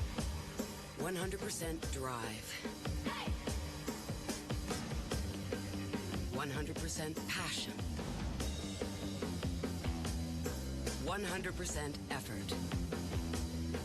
But women in sports get only 5% of the attention. Canada's dairy farmers believe women in sports should be seen and heard loud and clear. With Fueling Women's Champions, we're shining a light on women athletes at every level. Join us. #ChampionHer. When I was 7, I wore these gloves. They held this stick. Well, these skates carried me over the blue line. We won the championship, and now it's all yours. Cool. Oh, and this mouth guard. I'll get my own. Thanks. The 5th season is when spirit for the game gets passed down. That's why we're proud to support over 5,000 teams. You know, it's true. When I was growing up, there was sort of no place like for girls to play. They could maybe play when you were younger, and then at a certain point, they just had nowhere else to go. And I'll even jump into another sport, lacrosse. I mean, one of my fiercest, toughest opponents ever was this girl that played in Orangeville, and then she just stopped playing. And you know, sort of in a way, I was happy because she was so tough, but it also broke my heart for her. But in hockey, you know, what does this mean? You know, I grew up in the same way, wanting to, you know, play in the NHL because, you know, you get to a certain age, you don't even realize it's not available to you. And so for us now, this is such a great opportunity for young girls to, you know, grow up and don a jersey that represents the historic history of what the Toronto Maple Leafs have done, you know, for so many different organizations and community. And it's really amazing when you look at the new logo and see what a tie-in it is and how proud it is, because we're part of the nation.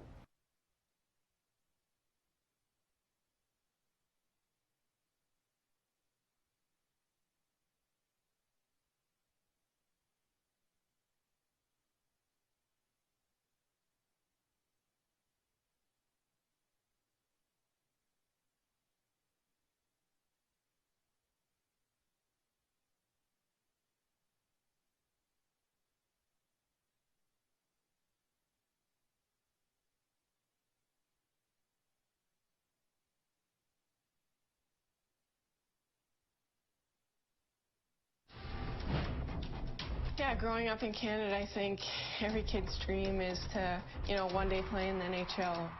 When you're a kid, it's the same as the guys. You dream of being in the NHL. I would have loved to have grown up and been a hockey player and be paid for what I love to do. It's a little tough for women to find places to play and to play at a high level. When I tell people that I play pro hockey here, everyone says, oh, there's a women's team? A tip shot right in, they score! Stopped by Kessler, rebound, they score!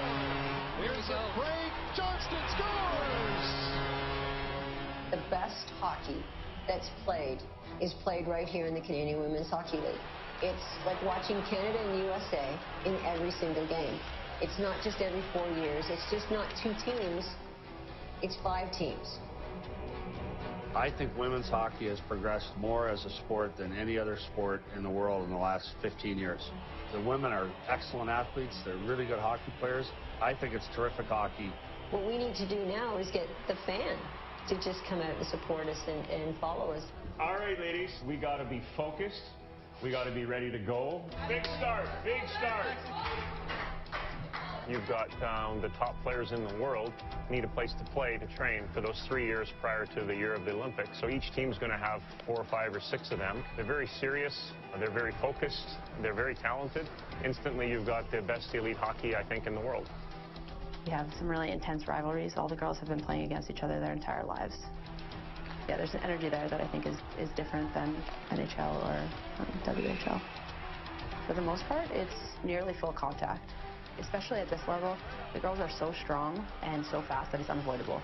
When you go into the corner battles, I think, are really similar. For us, it has to do a lot with skill. There's not the big body checks or the hitting. It's still very aggressive.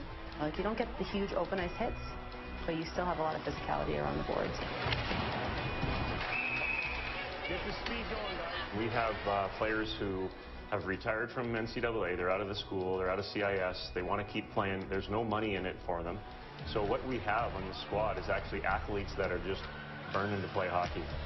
We had 22 Olympians that attended the Olympics in Sochi.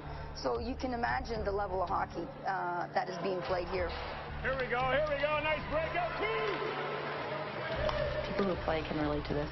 It's an escape from real life. You know, with school being difficult, hockey, it's an escape from that. And that's something I'm not ready to give up yet. In general, they're putting their careers on hold to be able to play this game that they love. I think I'd miss it too much right now if I were to quit. I just love to play the sport that I love, and so, you know, it's worth all the sacrifice and everything that comes with it.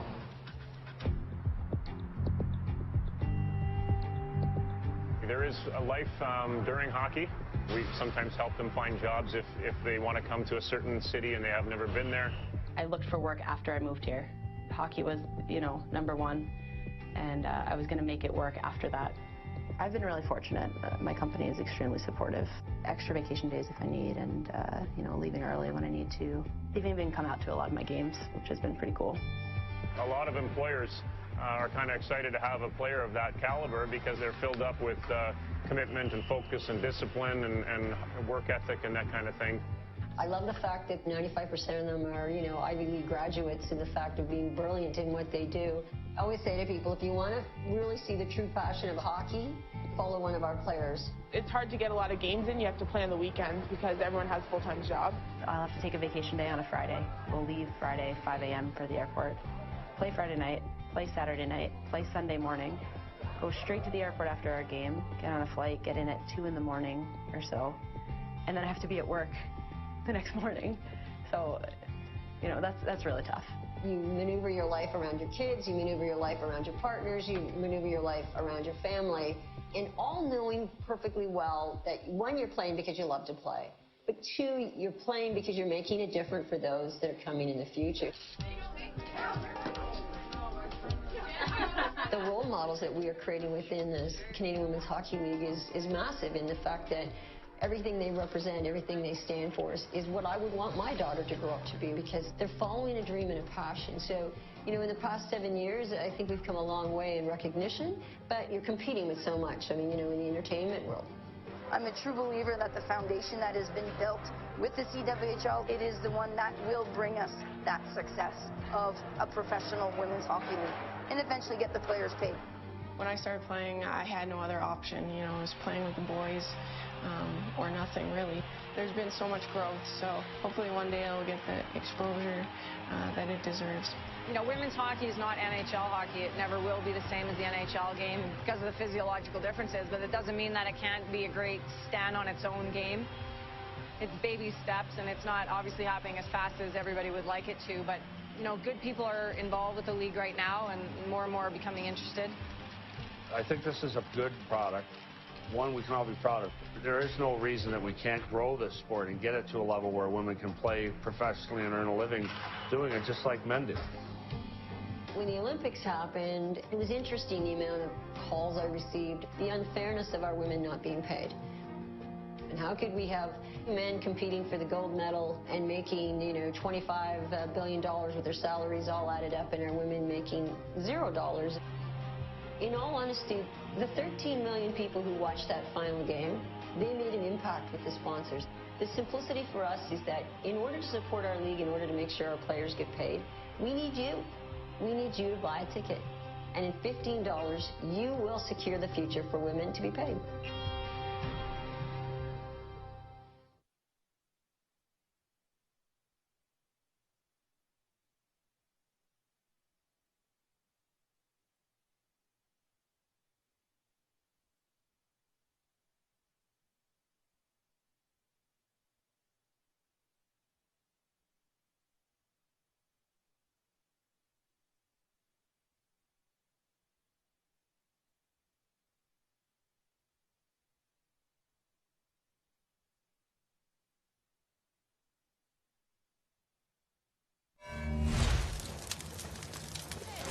How do you feel about the game so far? You know, I think all lines are going right now. We're on 6 cylinders for sure, you know.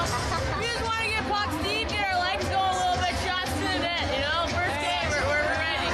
Captain Campbell, how do you feel about that C on your jersey? A little overwhelmed, a lot of pressure, especially taking a draw against the goalie. You're doing okay. I used my tomahawk on her glove, but I think she won that one for sure. You guys want to talk about what just happened down there? No, we don't. No, okay. No comment. Look away, look away. Guys, you know we're going to have to talk about that last shift. Do you want to tell me what was going through your mind when you were getting stoned? Both times? Maybe try to put a little razy on it. Maybe next time? At least your dance skills were on point. Oh, did you get that? Yeah. Okay. Espo, was she trash talking you when you got stoned by her with that glove? She said got nothing in her glove. Oh, all right. Which is what I was doing. She told me before to do that. Oh, okay. Good. Scooter, anything to say? No, you know it's coming. We're working hard. We're on an amazing race to score the first goal, if you will. Pretty much.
puck on a partial breakaway. I tried to do a big shot and leave it. Is that going to be your move for the shootout? Okay. Did you or did you not Looked like a little bit of a dive. Looked like a little bit.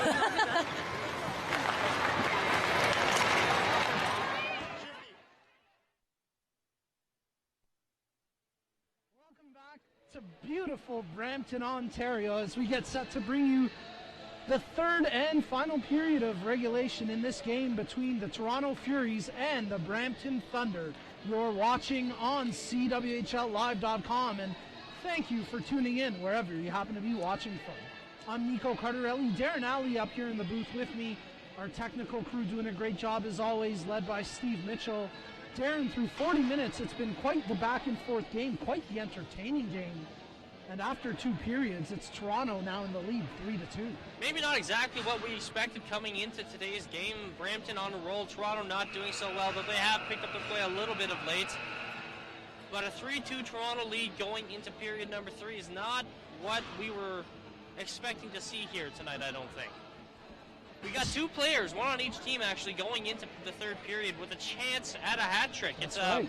Carolyn Prevost for Toronto, doubling her goal total on the year with 2 today, including the go-ahead goal. And on the other side of the ice, a little bit more unexpected actually, is Fielding Montgomery with 2 shorthanded goals in the first period. Both players, I'm sure, will be pressing for the win, but also hoping maybe the puck comes their way and with an empty cage in front of them. Well, we're underway here to start the third period. It's the Toronto Furies and the Brampton Thunder. You're watching on CWHLlive.com. Brampton wearing their home blacks with a little bit of white and silver trim. Toronto, the predominantly white jerseys, moving from right to left here, a little bit of blue trim on those. Lamoureux can't scoop up that loose puck, kept in at the line momentarily by the Rock, but now Toronto leads the breakout. Edney scoops it up at the side of her own goal, plays it to McParland, who can't clear the zone as she's tied up by Fulton.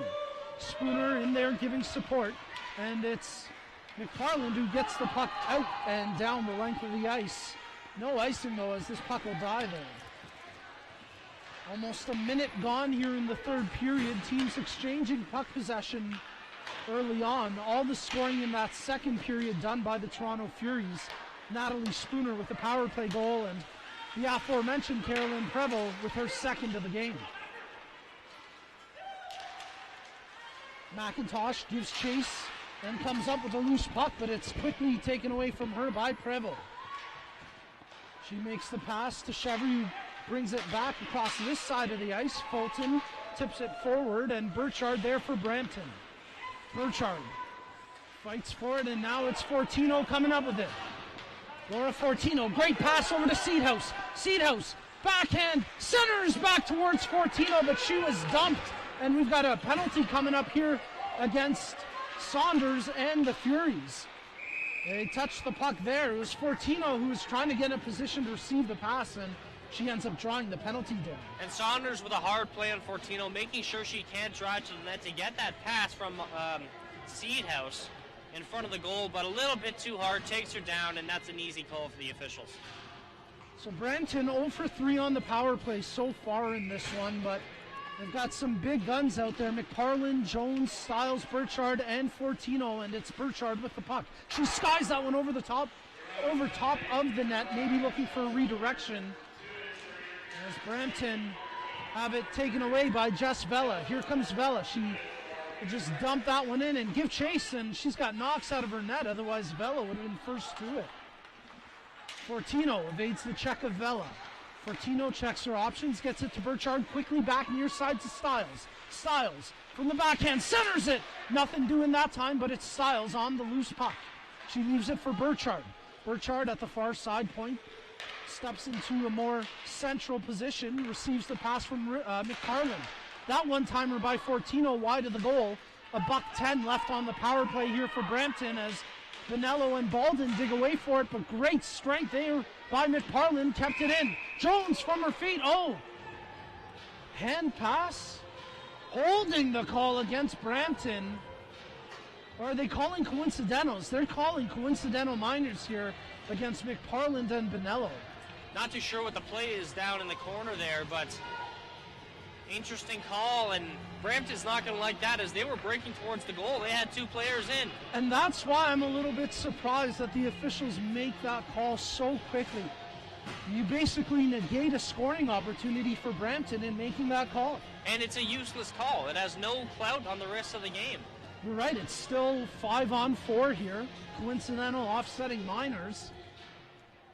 Tough break there for the Brampton Thunder. Definitely. Especially for a team who hasn't really been able to mount a lot of offensive pressure on the power play so far. 0 for 3, just over a minute to go on this one, but they had a bit of sustained pressure there, and that momentum cut short by the coincidental minors. Well, the officials will give a brief explanation here to each of the benches, and then we'll get back to the action. We want to remind you while we have this opportunity that the next CWHL live broadcast is Saturday, January 9th, when Montreal travel to Toronto to take on the Furies. As we're back underway, Darren will have the call of that one. I'll be at the Under-18 Women's World Championships, where if you tune in through hockeycanada.ca, you'll be able to get a glimpse into the future stars of the CWHL. A number of current CWHL players, of course, representing their respective nations at that tournament, including Laura Fortino and Natalie Spooner. McIntosh with the puck. Back to Edney. She tees it up and scores! Brampton tie it up on the one-timer. 3-3. A power play goal for the Thunder when they needed it. And we're all squared up here early in the third. Well, we talked about the momentum being squashed a little bit by the coincidental minors. Brampton paying no attention to that. They keep the pressure in the offensive zone. Pass to Edney, and a nice shot by her. Looked like it beats Vanderbleek blocker side there. And that's a big goal for Brampton to come back and tie this game. Not sure if that was touched in front of the net at all, but it looked like it may have gone straight through, so that should be Edney's goal. Certainly traffic in front of the net there as Vanderbleek gets beaten. You're right, tough to tell whether it went in cleanly. I think they're going to give it to Edney, and more importantly for Brampton, it's all tied up at 3. Edney does get credit for the goal. Power play marker for the Thunder.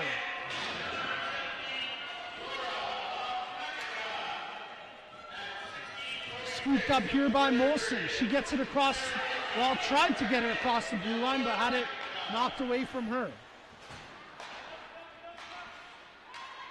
Edney, who just scored that power play marker to tie this one up at 3, makes the pass over to LaRock, but her pass attempt picked off, and then she collides with Prevost, who's a little slow to get back to her feet there.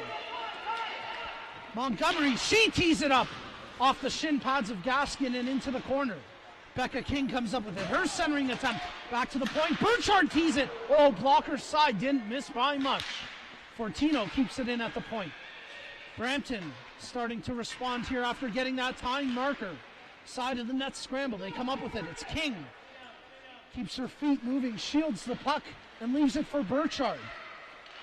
Burchard tries to get it down low to Montgomery, but that's knocked away and now out to center ice. Courtney Burchard with room to wheel. Steps into one, lets it go. Good save by Vanderbleek as she blockers that one up and out of play. And Brampton is keeping the pressure up here after that tying goal. Starting to look like the Brampton team we saw in the first period and that we've seen most of this season. After a second period that was pretty lackluster from them.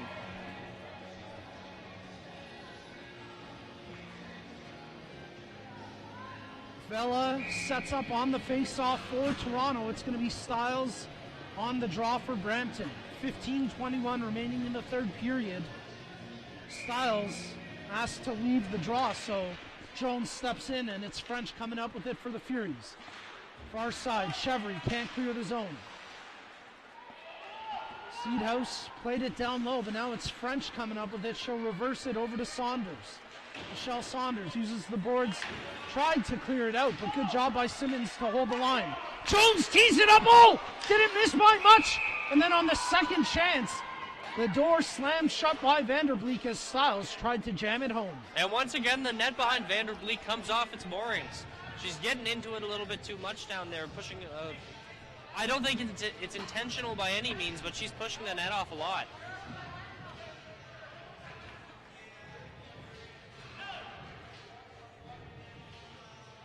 Stiles sets up and wins the draw.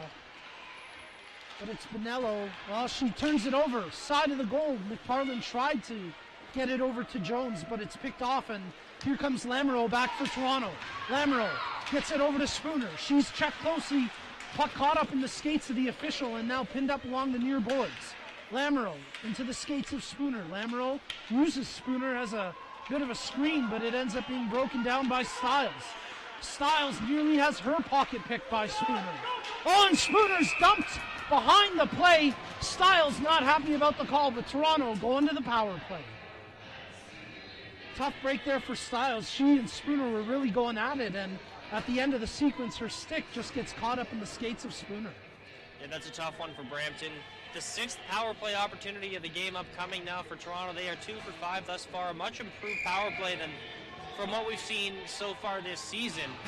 And again, Natalie Spooner on this left point. Well, let's see if she can recreate the magic of their last power play. She got the marker, tied it up at 2 at the time. Whistle here, no indication that a penalty, although there was a scramble in front. I think the net just came off again, that's all.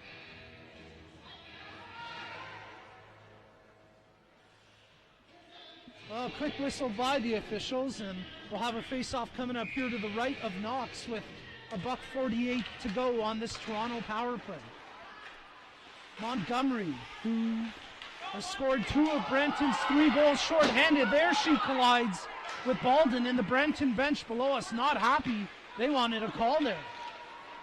Fulton shot from the point. Good save by Knox. Better secondary save as she snags it out of midair. And the Brampton bench has a beef there as Baldwin went in pretty hard. That looked like body contact to me.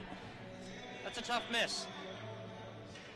Well, it's been a physical game, and typically these two teams play very tight defensively, very physical style of play against each other. And yeah, you're right there, and in that particular instance, there certainly seemed to be a lot of contact, but the officials keep the whistle in the pocket, and as a result, Brampton continue to kill off this penalty. Suzuki starts it up for Toronto, makes the pass to Lamoureux. Chevry at the blue line. Lamoureux moves it for Molson. Her shot kicked away. Good block there by Vint. Molson at the point. Over to Lamoureux. She's checked closely by Edney. Now it's Prevost on it. Far side boards kept in by Suzuki. Under a minute left here on the power play. Chevry, she's hooked and hauled down. No call. Here comes LaRock shorthanded. She's steered wide, tries to cut to the net, and eventually she's pushed into the net as it comes off its pegs. And another tough missed call there on the other side of the ace, and that's a hook. Yeah, you're taking away what's a potential scoring opportunity if Chevry can get to the puck there. That's a bad hook.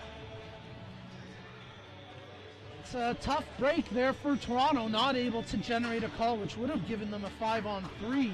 Because you're right, it certainly seemed like Chevry was hooked and held up, but nothing doing, and this face-off will come outside the Furies blue line. Richards, Montgomery, Burchard, Fortino, the penalty killers for Brampton, and it's Richards who wins it to Fortino. Long drive right in on Vanderbleek, and no trouble with that one. Here comes Spooner back the other way. Spooner tries to cut through the 2 penalty killers and end up separating her from the puck, so Toronto will have to start up again with just 20 seconds left on the power play. Again, if you're just joining us, the score now 3-3 tied here between the Toronto Furies and the Brampton Thunder. No question that time tripping the call, so Toronto will have a shortened 5-on-3 power play. Just 10 seconds left in the initial infraction as Richards goes to the box here for the second one. As Elisa Baldwin using her skill and speed to draw that penalty. Just 10 seconds to go on the original minor. I was just wondering if Summer West would think about using her timeout here, and sure enough, the Toronto Furies opt to call the timeout I think that's a really smart decision there. You've got 10 seconds left on the 5-on-3. You want to be able to get a play set up in that time and maybe try to get a couple shots on goal there. Get a scoring opportunity, do what you can to get the lead back, and maybe have a little bit of a, an extended power play opportunity afterwards.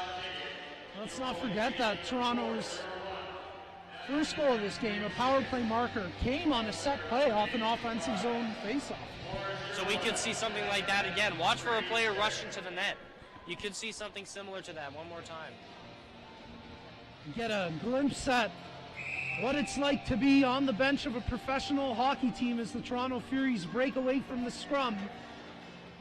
Play set up. Let's see if they can execute. They're going to have Baldwin on the draw, Fulton on one wing, Zamora on the other, Bonello at one point, and Spooner on the right point. 10 seconds of 5-on-3, then 5-on-4 power play. Bonello over to Spooner. Tees it up, her shot just wide. Couple seconds left here in the initial power play. They'll have time to set one more up at least. Back out comes Stiles. It's 5-on-4 now. So Brampton able to kill off the first penalty, but they're still in deep here as Toronto have the puck in the Thunder zone. Spooner's shot attempt over top the goal. Side of the net scramble. Edney kicks it to the near corner. Bodies all over the ice, and eventually Brampton cleared out. Oh, Baldwin and Edney going at each other. A couple of shots exchanged as Edney headed to the bench. Certainly no love lost between these two rivals. They play an intense physical game every time they meet, and that has not been any different tonight.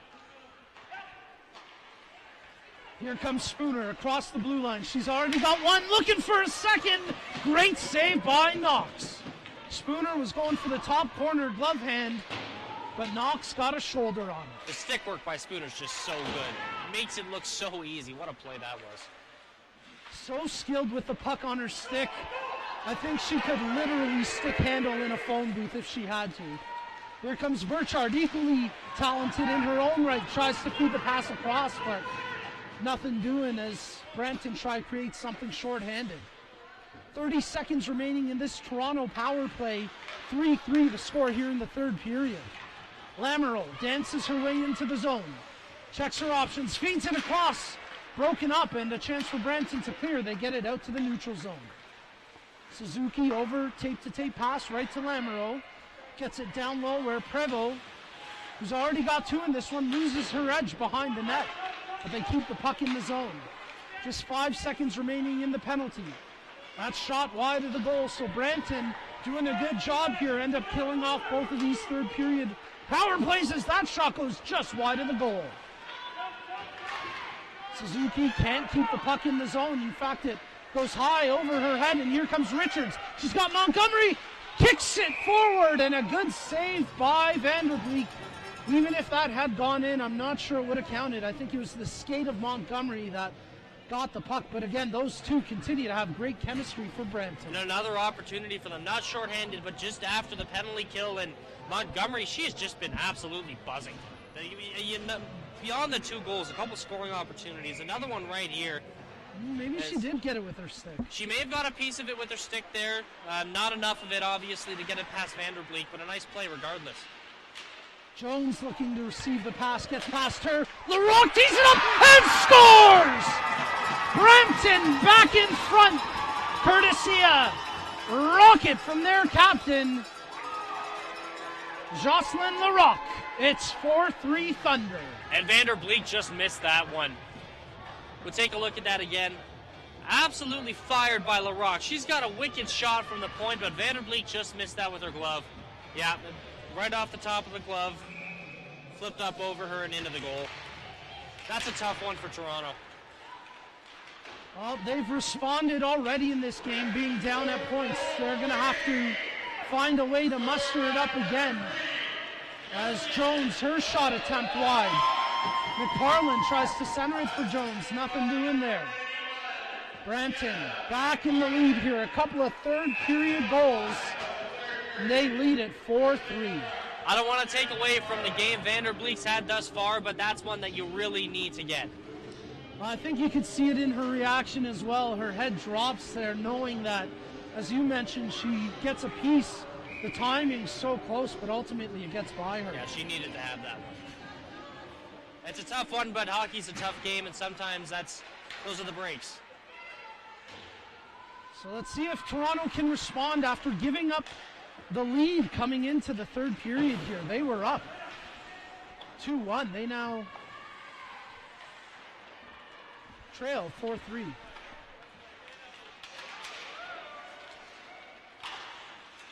Check that. So they were up 2-1. They were up 3-2. That's 3-2 what I meant. coming Yeah, into the there we go. My math didn't quite add up on that one. It was 2-1 Brampton going into period. After 20, that's After right. 20, yeah. there you go. Brampton trying to increase the lead here as Fortino keeps it in the zone. She's in there all alone. Backhands it, and that one's easily snagged by the glove hand of Vanderbeek. You make a good point, though. There have been a lot of lead changes in this game. We've had 3, I believe, thus far. Brampton, 3 lead changes so far, and back and forth game. A good game so far. Off the draw, Whitaker feeds a shot through, deflected by Richards, harmlessly wide of the goal. Here comes Richards across the blue line. She's got Montgomery in the middle. Richards barely evades the collision with French. Montgomery gets it down low to Cation. She's pinned up by Molson. French, the former Thunder player, leaves it there for Prevost. Chevry tries to get it across to Fulton, but that's broken up, and Montgomery, she can't get the puck out of her own zone. She's tied up by a couple of players, and now Cation has a chance. No, it's taken away from her. Chevry dumped. That's an easy call. Toronto going back to the power play with 8:17 remaining in the third period. Not sure why the whistle blew when the puck went to Toronto. Yeah, I was wondering that too.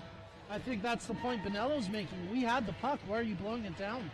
I think the official not too sure herself. But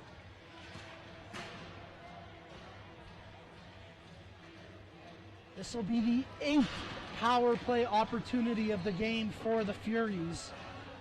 2 for 7 so far. And if you're spending 16 minutes in the box, if you're Brampton, that's not good enough. You got to stay out of the box a little bit more than that. So let's see if Toronto can find an equalizer here with the advantage. For now, McParland clears it up the ice. Spooner first back on it. She's chased down by Vint, but Spooner gets some separation. Spooner across the blue line with speed. Spooner stick handle shot, just wide.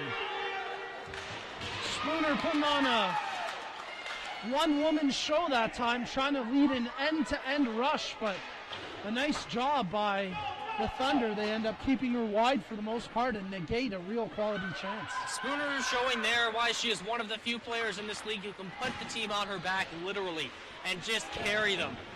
Getting a scoring opportunity all on her own. Becca King just missed Montgomery, who could have been in for another shorthanded opportunity. Here comes Zamora back for Toronto across center. She'll dump that one in and give chase while the Furies get their secondary power play unit out there. And Suzuki with some good hustle nearly kept it in, but puck just gets across the line, and then Prevost brings it in just offside. That was close. Very close one there. Lamoureux just over the line. Tough call for Toronto. You got 7 minutes left here. You really need to use every scoring opportunity you've got. Tie this game back up.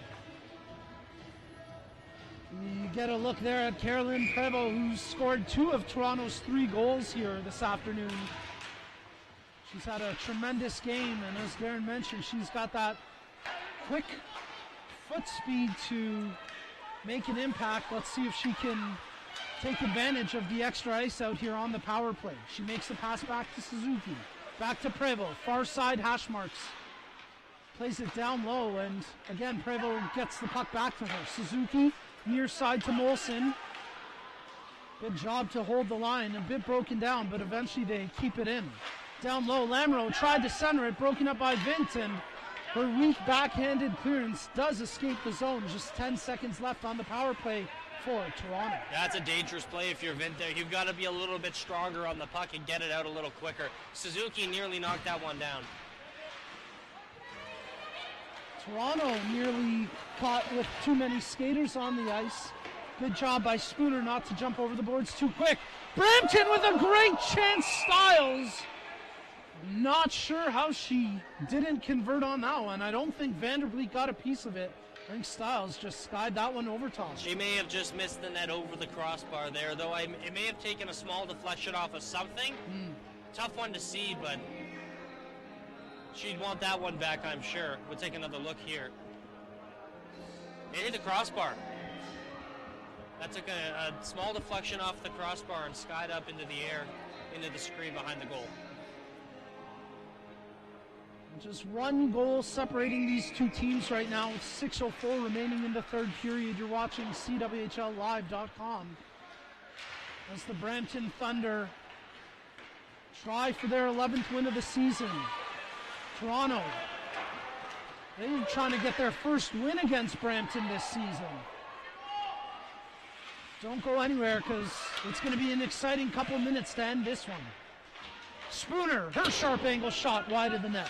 Kept in at the, nearly kept in by Gaskin, but dancing puck just got past her. Stiles has her stick lifted, puck pinned up against the far boards. 3 Toronto players in there, 2 Brampton players, and with nothing doing, we'll get a face-off. 5:22 remaining in the third. Brampton's holding on right now. Toronto's carried the play a little bit for the past few minutes. A couple chances for Brampton, but Toronto, with the power plays that they've had, have had most of the opportunities here over the past 5 minutes or so. Brampton holding on defensively. Toronto tried to feed a shot in from the point. It's blocked and easily cleared out of the zone by Larocque. She's got the go-ahead goal here for Brampton. Their captain, Jocelyn Larocque, with the puck behind her own net. Feeds the pass, but not out of the zone. There's a good save from Knox. Rebound kept in by Toronto. Seedhouse, good second effort to clear that time. Just 5 minutes remaining now in the third period. Seedhouse digging away for it. French in there as well, and again with the puck pinned, we'll have a stoppage in play. Well, if you like what you're seeing today, don't forget to tune into our next streaming game on CWHL Live.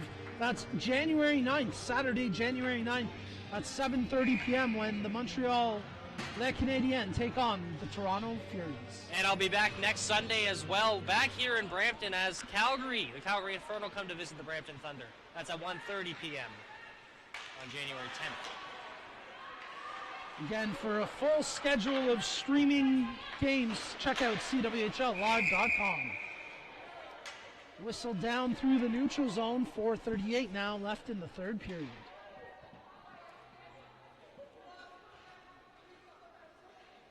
Again, we want to remind you to grab your second screen and join the conversation on social media by using the hashtag CWHLLive. Let us know where you're tuning in from and who you're cheering on in today's game. Suzuki comes up with the puck here for Toronto. Turns it right over to Vint. Her shot off the glove of Vanderbeek, and it'll be Bonello starting things up for Toronto. Bonello hooked slightly, no call, as now she gets it out to center ice. Fortino to Burchard. That long breakout broken up. As Toronto hammer it right back in on Liz Knox. No Jamie Lee Rattray here today for Brampton, but they really haven't missed a beat without her, and that's impressive considering the type of game changer she can be.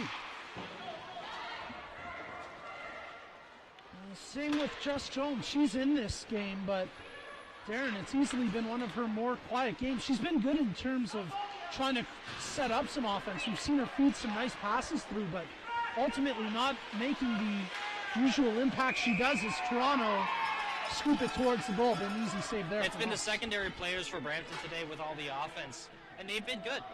They've managed with a performance from Jones, as you mentioned, that hasn't been, quite what you expect from her. Candace Stiles has been good. She's had a couple chances, but she also hasn't, she hasn't put anything in the back of the net, right? And without Rattray, I mean, that's a big loss for a team, but they've managed. Vanderbeek manages to make that save, and here comes Toronto back in transition. The Furies trailing by 1. Let's keep in mind, Kelly Terry also not in the lineup for the Furies, one of their more dynamic offensive players, so that's a tough one for them to be without as well.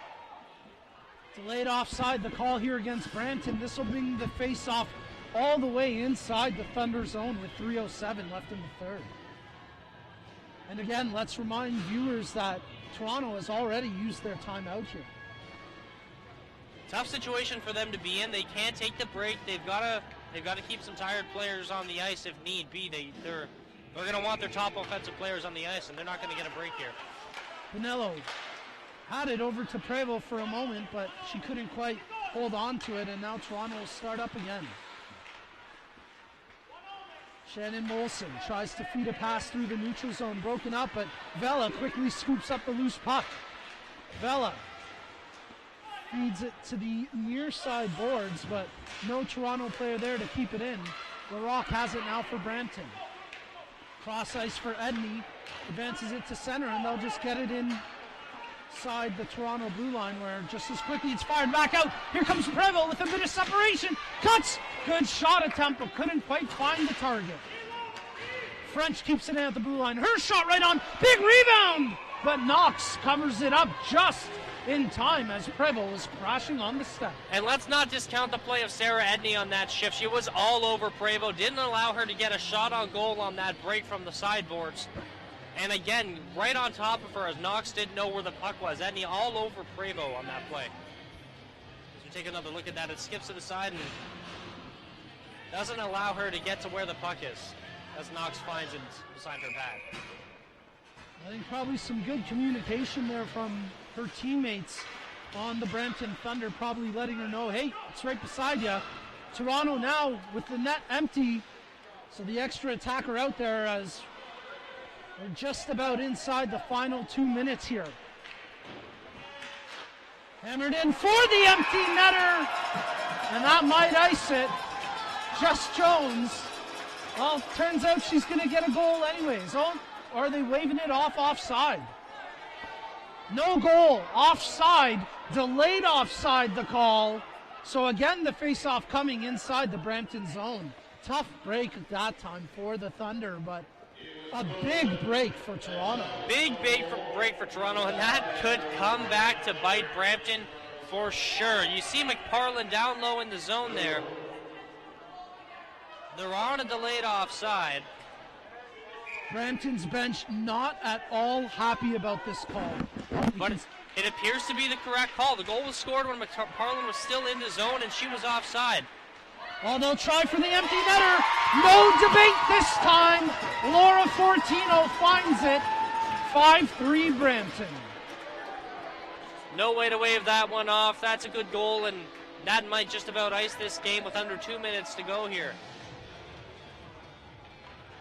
Well, some great character shown by the Brampton Thunder. They came into this third period trailing 3-2, but they've really responded here with 3 third period goals. Tack on that third one as an empty netter for Laura Fortino, and Brampton will end up most likely here, as we've got just over 1:30 left, about $1.40 left in the game here. It certainly looks like they're going to shoot the back end of the home and home. Although Spooner might want to change that. Oh, what a goal! Whoo, she pumps the water bottle on that one and gives Toronto a little bit of life here with $1:30 left in the third period. Natalie Spooner scores her 15th goal of the season. And Natalie Spooner comes in and says, not so fast. This game's not over yet. I'm not finished here. And that's what Natalie Spooner can do. She can make something out of nothing. You see the Brampton defender pinch in there. It was actually Fortino that got caught on the pinch. Yeah, Spooner doesn't need much to create, and that time she finds the back of the net. So we're not done yet, folks. We said make sure you stay tuned for the final couple minutes. It's going to be exciting, and well, it hasn't disappointed yet. Toronto has the extra skater back out there. The net empty. They trail now 5-4. Spooner with the puck across the blue line, puts it right on for Knox, and she'll hold on to that one. 1:06 left. Natalie Spooner's going to will this game tied if she has to. Coming on as the extra attacker there after scoring her second goal of the game, 15th of the year. She wants to tie this game, and you know it. A fierce competitor is Natalie Spooner, and she's going to do whatever she can to get this game tied. She's setting up on this face-off for a shot. If they can get it to her, they can't, but Bonello keeps it in. Her shot attempt blocked by King. It's a foot race now. Suzuki gets there first. That's a big effort there from Suzuki. Shot towards the goal. Oh, no! Unfortunate for Toronto, but they're waving it off. No goal! Twice now Brampton has had empty netters waved off, and the Thunder bench absolutely livid. Again, they're going to call it a delayed offside. Darren, I've never seen this. I don't think I've seen it once. I don't think I've seen that happen once. Never mind twice. Let's take a look. I think they're right again. Oh, that is no. Close. That No, is I don't really think so. Close. I think the puck was still outside in the neutral zone. When the Brampton player got onside, that's tough. That's a super, super close call. The Brampton player potentially at the line, maybe getting herself back onside, but ultimately the officials wave it off. So with 52.8 seconds left on the clock here inside Memorial Arena, Toronto still with a little bit of life. Fulton, Spooner off the draw, backhander easily steered away by Knox. Molson, her shot attempt initially blocked, held in at the center ice area. Now Vela brings it back into the zone. Vint, she's checked closely by Prevost. Turned over in front, Spooner nearly had the Hattie. Oh, that would have been a big one. Backhanded it up and over top the net. 25 seconds left here in the third period. Shot from the point, that one's blocked. They backhanded towards the empty cage. Off the post and wide. Icing the call here. 16.1 seconds left in the third. And if Toronto ties this game, the Brampton bench is going to absolutely erupt, and they will have reason to. I can't get over that. That's tough at this point in a game when you're up by one and you're on your heels.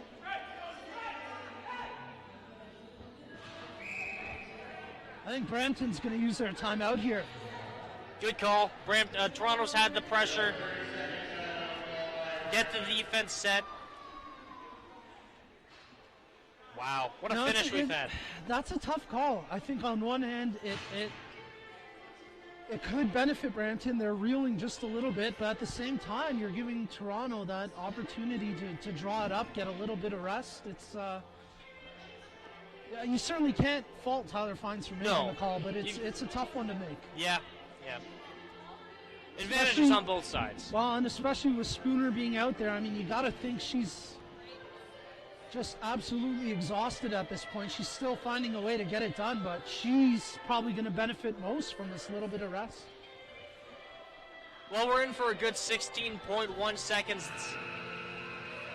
to finish this game. Either way, now it'll be interesting to see if Toronto drew anything up, see if they have something set off the face-off should they win the draw. Fulton on the draw for the Furies. Vint in there for Brampton. Scramble for the puck off the draw. It's in the skates. Baldwin, now Brampton player just dives on top of it. And here we're going to see a little bit of pushing, shoving. Good job by the referees to separate it pretty quickly. Takes a little bit of time off the clock, as Jones was the player to just freeze it underneath her equipment. 9.8 seconds left on the clock. Summer West opts to put Bonello out there, pulls Molson back. So it's Baldwin, Lamoureux, Spooner, Bonello, Fulton, and Prevost out there for the Furies. Off the draw, Toronto had it, but Edney with a chance to clear, she does. The clock never started. And Brampton not happy at all. The crew here inside Memorial Arena never flipped the switch. The clock never started. So this will take a moment or two to sort it all out.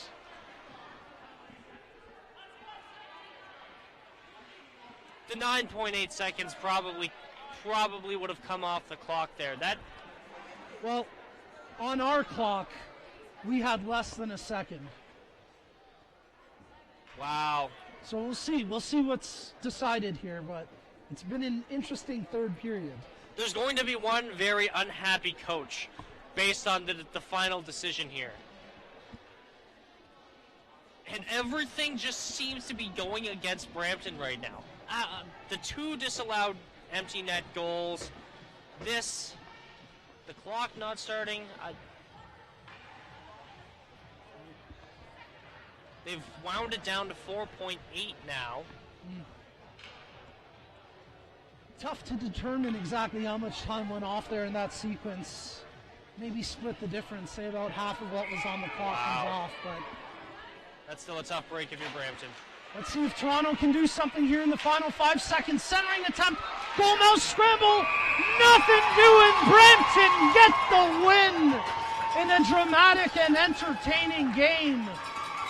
You definitely got your entertainment value in this one on CWHLlive.com. After 60 minutes, a back and forth game, Darren, it's the Brampton Thunder securing the 5-4 win. And boy, did they ever fight for it at the end of that one. Unbelievable. The amount of things that went Toronto's way in the last 2 minutes of that game, just unbelievable. And how often do you see it stand up where the empty netter is the game-winning goal?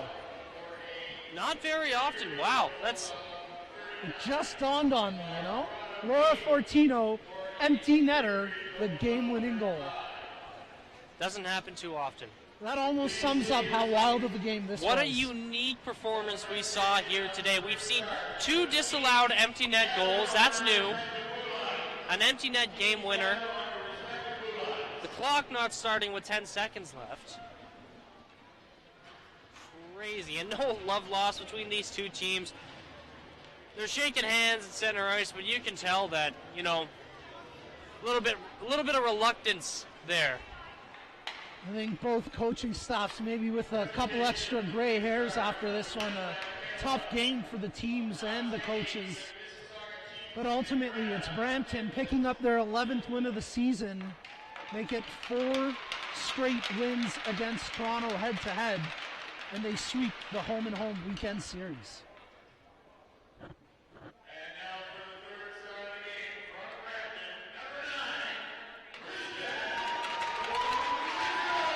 Here are your Tim Hortons 3 stars of the game. 3rd star for Brampton, Kristen Richards, who had all sorts of chemistry today with Fielding Montgomery.